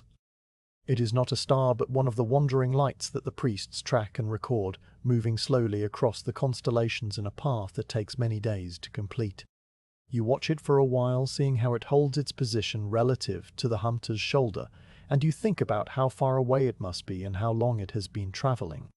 The thought is too large to hold on to, and it drifts away into the general quiet of your mind, leaving only the image of the moving light and the stillness of everything around it. The crew have all settled into their resting positions, and the boat is a landscape of dark, unmoving shapes. The rope man is curled on his side near the mast, his head pillowed on a coil of rope and his breathing deep and regular. The baler lies flat on his back with his arms outspread, his scoop placed neatly beside him, and his face in the starlight is as peaceful as a child's. The watcher has propped himself against the gunwale with a folded mat behind his back, and his eyes are open but unfocused, gazing at the water without seeing it. The young man who was humming has stopped now, and his breathing has slowed into the rhythm of near sleep, though you can tell from the way he occasionally shifts his position that he is still half awake, still aware of the night around him. The stone is the stillest shape of all, a dark rectangle that seems to absorb the starlight rather than reflect it. Its weight presses down through the deck and into the hull and into the water, and you feel that weight as a kind of anchor, a fixed point around which the rest of the night arranges itself. You are grateful for the stone, not because of what it will become or where it is going, but simply because it is here, solid and patient and entirely itself. In the darkness, it is easy to imagine that the stone is a living thing, a companion that has chosen to travel with you for a while before continuing on its own journey. The thought is not a serious one, but it lingers in your mind like the taste of the river water, a quiet presence that asks nothing of you. The night deepens and the stars wheel slowly overhead. The bright sentinel in the east has climbed higher, and the hunter in the west has begun to tilt toward the hills that swallowed the sun so many hours ago. The air cools a little more, and you turn onto your side and draw your knees up slightly, adjusting your position without fully waking. The deck planks are hard beneath your mat, but your body has grown accustomed to the hardness, and it feels not uncomfortable, but simply present, a surface that supports you. The boat rocks gently and the mooring line creaks, and the river murmurs, and the frogs continue their endless, repetitive song. You think about the day that has passed, not in any organized way, but in fragments and images that float through your mind like leaves on the water. The pale stone in the starlight at the quarry, the cool dew on your feet, the taste of the flatbread and dates, the white egrets lifting from the reeds, the wide silver basin of the river at midday, the shade of the sail, the silver fish flashing near the surface, the orange hills at evening, the first bats against the violet sky. Each image is complete and self-contained, and they do not connect to one another in any logical order, but simply exist, side by side, like the stars in their constellations. You let them float past without trying to hold on to any of them, and eventually they fade into a general sense of contentment that has no specific source. The night bird calls again from somewhere far across the water, a single clear note that rises and falls and then is gone. The call is answered by another bird much closer, perhaps in the tamarisk tree itself, and the two notes hang in the air for a moment before the silence returns. You listen for more calls, but none come, and the frogs resume their dominance of the night's music. You shift onto your back again and look straight up at the stars, and you feel the vastness of the sky pressing down on you in a way that is not heavy, but comforting. The stars are so many and so bright that you feel small beneath them, but the smallness is not a diminishing thing. It is a release, a letting go of the need to be anything more than exactly what you are. You are a sailor on the Nile, a man lying on a boat tied to a tamarisk tree, and that is enough. The stone is a stone, the river is a river, the stars are stars, and that is enough. The young man at the stern stirs and sits up slowly, and you watch his dark shape move against the starfield. He walks carefully to the water skin, stepping over the sleeping forms of the other crewmen, and he drinks from it for a long moment before hanging it back on its peg. Then he stands at the stern for a while looking out at the river, his silhouette outlined by the faint glow of the starlight on the water. You do not speak to him, and he does not speak to you, but the shared awareness of the night passes between you without words. After a time he returns to his mat and lies down again, and the boat is still once more. The tamarisk rustles again, and this time the breeze carries a new scent with it, a faint, sweet fragrance that you recognize as the night-blooming flowers that grow in the gardens near the villages. The scent is delicate and fleeting, and it passes over the boat and then is gone, leaving only the clean, cool smell of the river and the desert night. You breathe in deeply, trying to catch the last trace of it, and then you let the breath out slowly and close your eyes.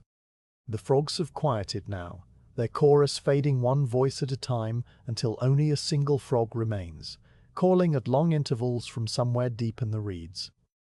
Its call is a low, resonant note that seems to vibrate in the air for a moment after the sound itself has stopped, and the intervals between calls grow longer and longer until you are not sure whether the frog has stopped or whether you have simply stopped hearing it. The silence that follows is complete and perfect, broken only by the murmur of the river and the creak of the mooring line, and you let the silence hold you as gently as the boat holds the stone. The constellations have shifted significantly now, and you can see that the night has passed its deepest point and has begun the slow, inevitable turn toward morning. The thought of morning does not trouble you. It is still far away, and there is still a great deal of darkness left to rest in. You adjust your position one more time, turning onto your side and curling your arm under your head, and you feel the stone beside you like a wall that protects you from nothing, because there is nothing to protect against. The stone is simply there, and you are simply there, and the night continues around you in its endless peaceful way. Your breathing slows to match the rhythm of the boat, and your thoughts become less distinct, blurring into a soft, formless awareness that is not quite sleep, but is no longer fully waking. The stars continue their slow wheel overhead, the tamarisk continues its soft rustling, and the river continues its eternal murmur past the hull. You are safe, and still, and perfectly at peace, a sailor resting on the Nile with a stone for company in the night for a blanket, and the darkness holds you in its quiet, patient hands until the first hint of dawn is still only a distant promise on the far side of the eastern hills. A pale mist rises from the river before sunrise, and you wake into it as if waking into a world that has been newly made while you slept. The mist is not a fog that obscures everything. It is a low, thin layer of whiteness that hovers just above the surface of the water and reaches no higher than the gunwales of the boat. Above the mist the air is clear and dark, the last stars still shining overhead, but below the gunwales the river has vanished into a soft, luminous cloud that moves with the current and shifts with every breath of air. The boat seems to float not on water but on the mist itself, suspended between the dark sky and the pale river, and the effect is so quiet and so strange that you lie still for a long moment simply looking at it. The tamarisk tree that held you through the night is a dark shape in the mist, its branches reaching out of the whiteness like the arms of a sleeper stretching, and its small leaves are beaded with moisture that gathers and falls in slow, irregular drops. The drops land on the deck with a soft, scattered patter that is the only sound besides the murmur of the water, and each drop leaves a small dark spot on the cedar planks that fades as the wood absorbs it. The air smells of wet earth and wet wood and the clean, slightly sharp scent of the tamarisk itself, and the mist carries these smells directly to you, undiluted by distance or wind. You sit up slowly, pushing yourself upright with your palms against the deck, and the mist parts around your movement and then closes again. Your linen kilt is damp from the night air, and your skin is cool but not cold, the temperature of early morning before the sun has begun its work. The other men are still resting on their mats, their dark shapes motionless in the mist, and you can hear their slow, regular breathing beneath the patter of the dripping tree. The stone is beside you, a darker mass in the general greyness, and when you touch its surface your fingers come away wet with the condensation that has settled on it during the night. You rise fully and walk carefully to the bow, stepping over the sleeping crewman and around the coils of rope that lie on the deck. The mist swirls around your ankles as you move, cool and soft, and the sensation is pleasant in a way that you do not try to describe. You reach the bow and rest your hands on the gunwale, and you look out over the layer of whiteness that covers the river, from bank to bank. The mist is not completely uniform. It is thicker in some places and thinner in others, and it moves in slow, gentle currents that follow the river's flow, creating patterns of light and shadow that shift and change as you watch. Here and there the surface of the water breaks through the mist in a patch of dark liquid color, and then the mist closes over it again, and the patch disappears. The eastern sky has begun to lighten, though you cannot see the sun itself. The darkness is fading into a deep, translucent blue that spreads upward from the horizon, and the stars that were so bright an hour ago are now fading one by one, the faintest ones first and then the brighter ones. The bright sentinel that hung in the east all night is the last to go, holding its point of light against the growing dawn until it too is absorbed by the blue. The mist blows faintly now, catching the first indirect light and spreading it across the river in a soft, even luminescence that has no single source. Everything is grey and silver and pale blue, and the colors are so delicate that they seem to exist only in the corner of your eye. The crew begins to stir behind you, the small sounds of waking reaching you through the mist, a cough, a stretch, the rustle of a mat being rolled. The rope man is the first to rise fully, and he walks to the bow to stand beside you, his arms folded on the gunwale and his eyes on the mist. He says nothing, and you say nothing, and the two of you watch the dawn together in a silence that is as comfortable as any conversation. After a time he nods once, a small private gesture that might mean anything or nothing, and then he turns and walks back to begin the morning preparations. The baler unties the water skin from its peg and takes a long drink, and then he passes it to the watcher, who passes it to the young man at the stern, who passes it to you. The water is cool and tastes of the leather container and of the river, and you drink deeply and then pour a little into your palm and rub it over your face and the back of your neck. The water is cold enough to make you draw a short breath, and the sensation wakes you fully, clearing the last traces of sleep from your eyes and your mind. The stone waits at the center of the deck, still wet with condensation, and you walk to it and place your palm flat against its side. The surface is cool and slick, and the water on it has gathered into tiny beads that roll under your hand. You feel the familiar grain and the familiar solidity, and you know that today the stone will complete its journey. The thought does not feel like an ending. It feels like a continuation, a next step in a process that has been unfolding since long before you woke in the quarry camp and will continue long after you have turned the boat around and headed back upstream. You take your hand away and wipe the moisture on your kilt, and then you help the others with the morning tasks. The mooring line is cast off from the tamarisk trunk, its coils brought aboard and stowed near the mast. The punting poles are taken up, and the boat is pushed away from the bank with a slow, careful pressure that sends it gliding back into the current.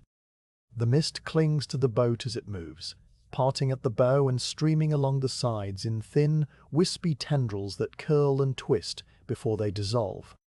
The tamarisk tree recedes into the whiteness and then disappears, and the boat is alone on the mist-covered river with the sky growing brighter overhead.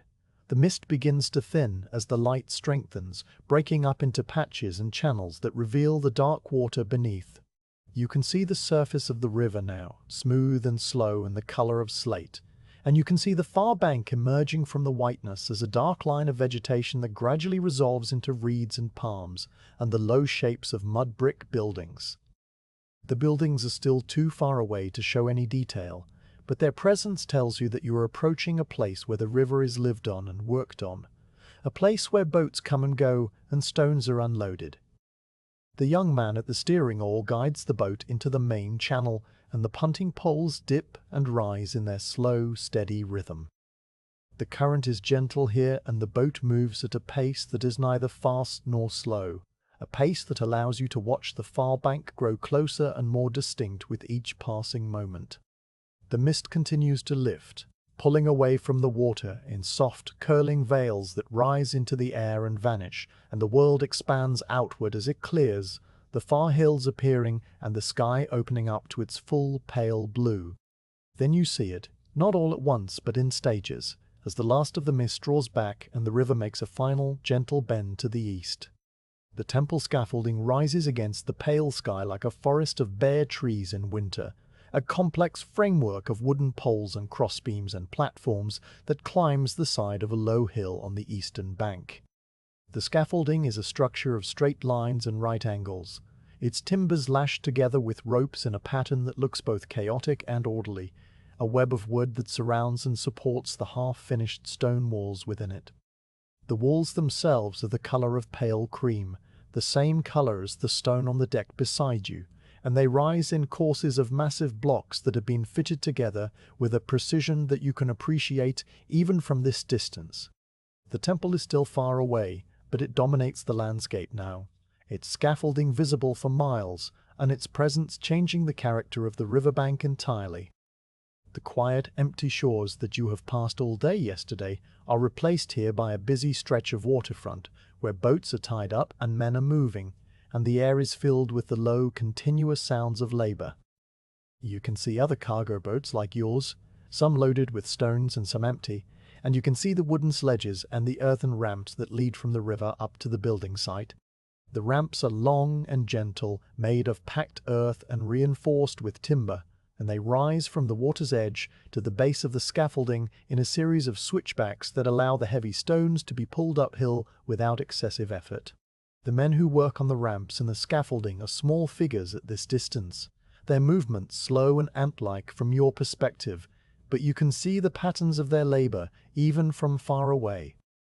Some men are pulling on ropes, their bodies leaning back against the weight of a stone that is moving up the ramp. Others are standing on the scaffolding platforms, guiding blocks into place with levers and wooden mallets. Still others are carrying baskets of earth or bundles of rope or clay pots of water, moving along the paths between the river and the temple in a steady, unhurried stream. The whole site is a living thing, a slow, coordinated effort that has been going on for years and will go on for many more, and your stone is about to become a small part of it. The dust rises softly from the ramps where the sledges have ground the earth to powder, and it hangs in the air in a pale, golden haze that catches the morning light and glows. The sound of the temple site reaches you across the water as a low, blended noise that is made of many smaller sounds, the thud of mallets on wood, the scrape of stone on stone, the calls of men directing one another, the creak of ropes under tension. None of these sounds is loud or harsh. They are all softened by distance and by the gentle morning air, and they blend together into a kind of music that is not unlike the music of the river itself, a steady, rhythmic background that asks for no attention. The boat rounds the final bend and enters the stretch of river that runs directly past the temple site, and the steering man adjusts the oar to bring the boat toward the eastern bank where the unloading station waits. The unloading station is a simple wooden platform built out over the water, supported on thick cedar posts that have been driven deep into the riverbed, and it is connected to the land by a wide ramp that leads up to the base of the first switchback. Several boats are already tied up at the platform, and men are working on them, loosening lashings and positioning rollers and preparing to guide the stones off the decks and onto the ramp. The process is exactly the same as the loading process at the quarry, only reversed, and you watch it with a calm, professional eye, noting the way the men work together and the way the rollers are positioned and the way the ropes are handled. The young man at the steering oar brings the boat alongside the unloading platform with a series of small, precise adjustments, and the rope man throws the mooring line to a man on the platform who catches it and loops it around a post. The boat nudges against the platform with a soft wooden thump, and then it is still, held fast against the structure while the river flows past on the other side. The journey is over, though you have not yet unloaded the stone, and you feel a small, quiet shift inside yourself, as the motion that has been your constant companion for 2 days finally ceases. The men on the platform greet the crew with nods and quiet words, and the crew respond in kind, and then the work of unloading begins with the same slow, deliberate rhythm that you have seen at every stage of this journey. The wooden chocks are pried loose with a lever and set aside, and the lashings are untied and coiled, and the heavy rollers are brought from the platform and positioned under the front edge of the stone. The process takes time, a great deal of time, and you find a place to stand near the stern where you can watch without being in the way. You look up at the temple scaffolding, now directly above you on the low hill, and you can see the individual blocks that have already been set into the walls. They are the same pale limestone as your stone, and they fit together so tightly that the joints between them are barely visible, just thin, dark lines that trace the edges of each block. The walls rise in a stepped pattern, each core set back slightly from the one below it, and the overall shape of the temple is already visible even though it is not yet finished.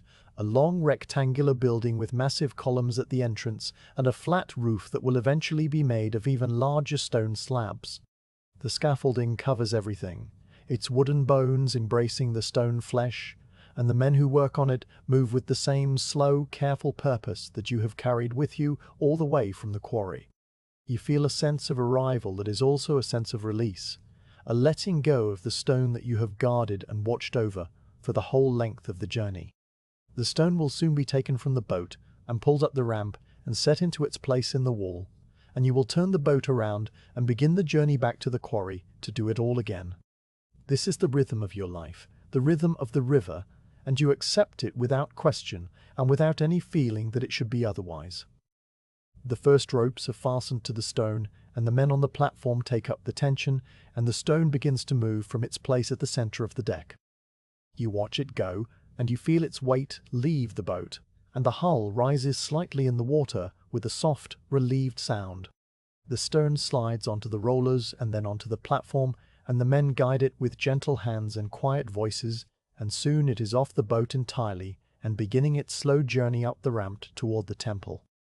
You watch it until it is just another pale block among many, and then you turn your face back toward the river and the open water and the long, quiet journey home.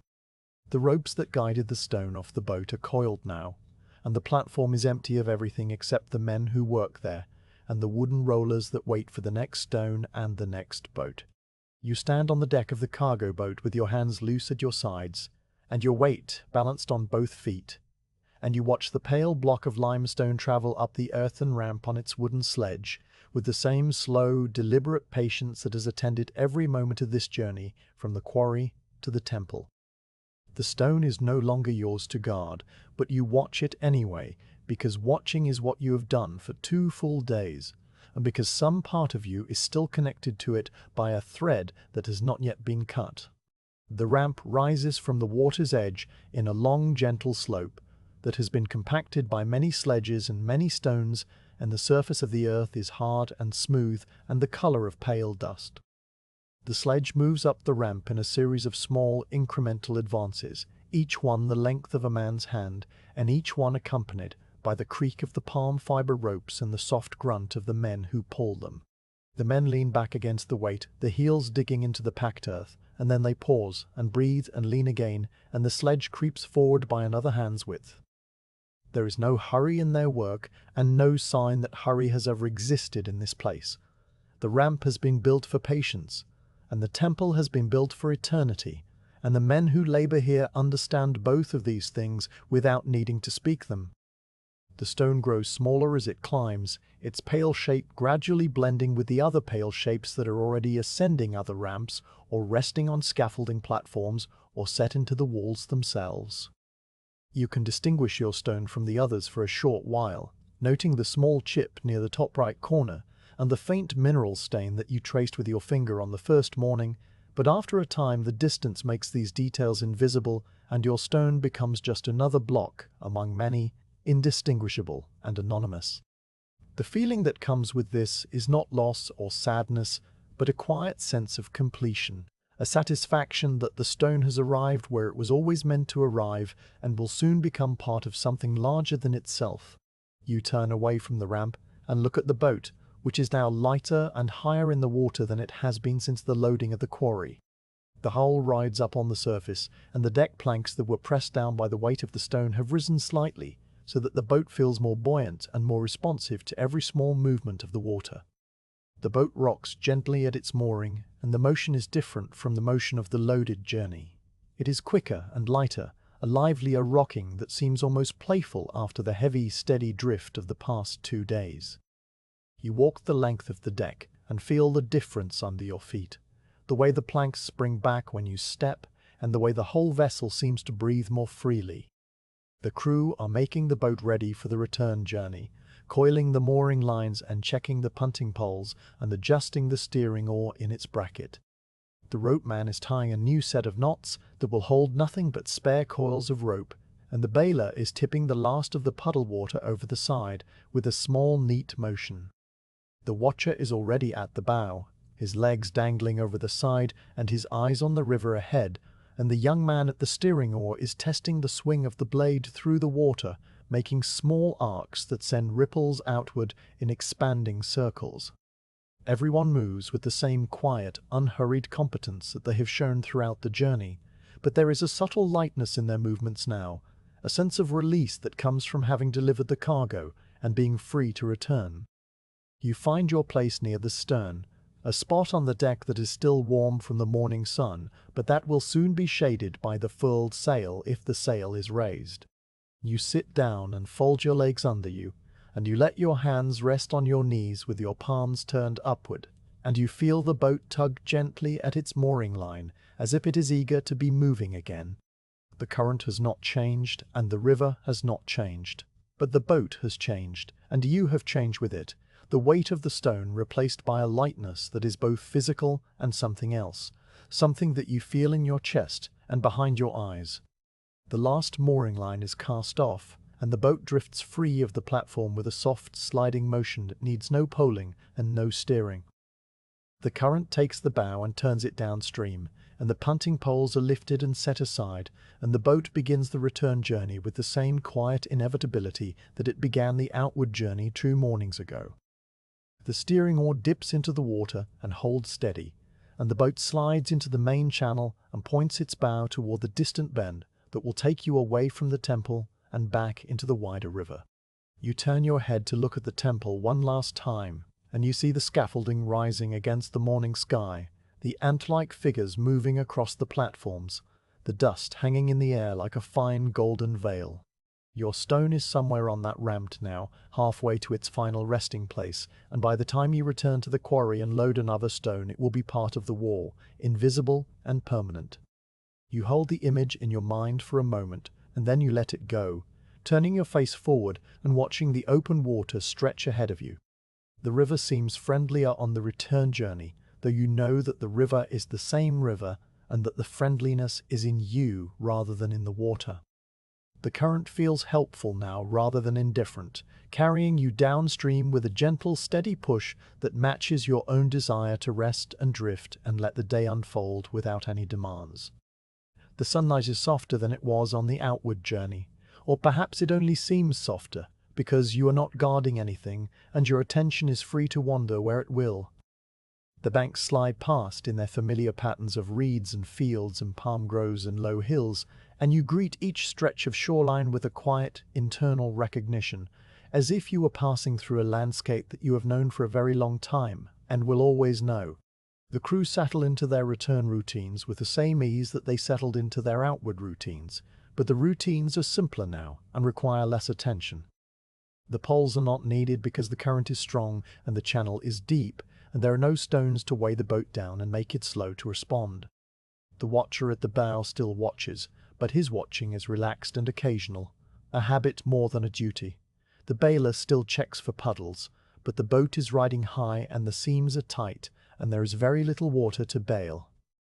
The ropeman coils and uncoils a length of spare line, his fingers moving automatically while his eyes gaze at the distant shore.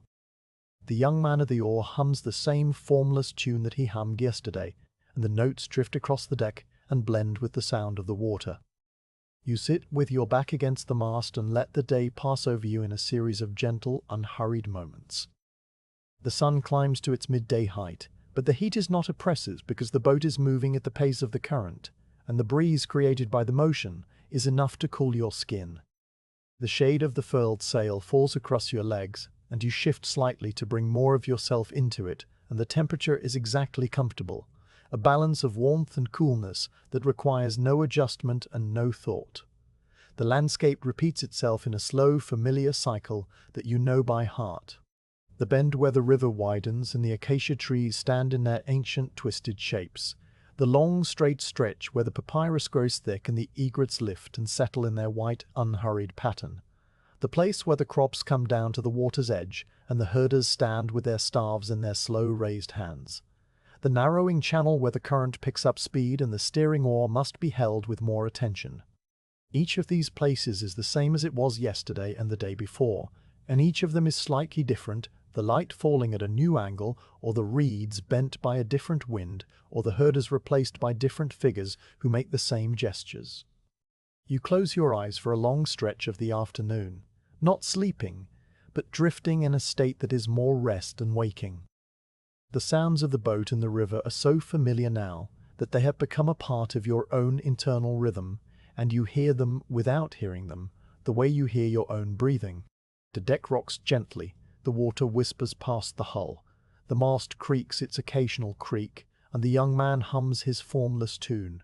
These sounds arrange themselves into a quiet pattern that holds you suspended in the warm afternoon light, and you let yourself be held.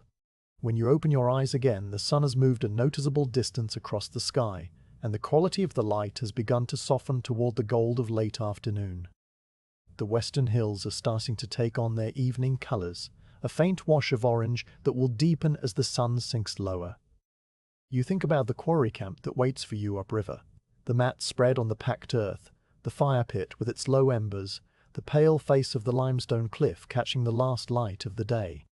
You will arrive there in the darkness, as you always do, and you will sleep on the same mat and drink from the same cup and wake to the same stars and the same cool dew on your feet. And then you will walk to the quarry and watch the loading of another stone, and the whole process will begin again. The thought of this repetition does not feel like a burden. It feels like a rhythm, a cycle that is as natural and as comforting as the cycle of the river itself. The river flows downstream and evaporates into the sky and falls as rain on the distant mountains and flows downstream again, and you carry stones downstream and return upstream and carry stones downstream again, and the pattern has no beginning and no end and no need of either. You are a part of the pattern, and the pattern is a part of you, and that is all there is to know. The evening meal is simple and quiet, flat bread and dried dates passed from hand to hand without ceremony. You eat slowly, tasting the grain and the sweetness, and you watch the sky turn from gold to orange to violet, and you watch the first bats appear over the palm groves and the first stars emerge in the darkening east. The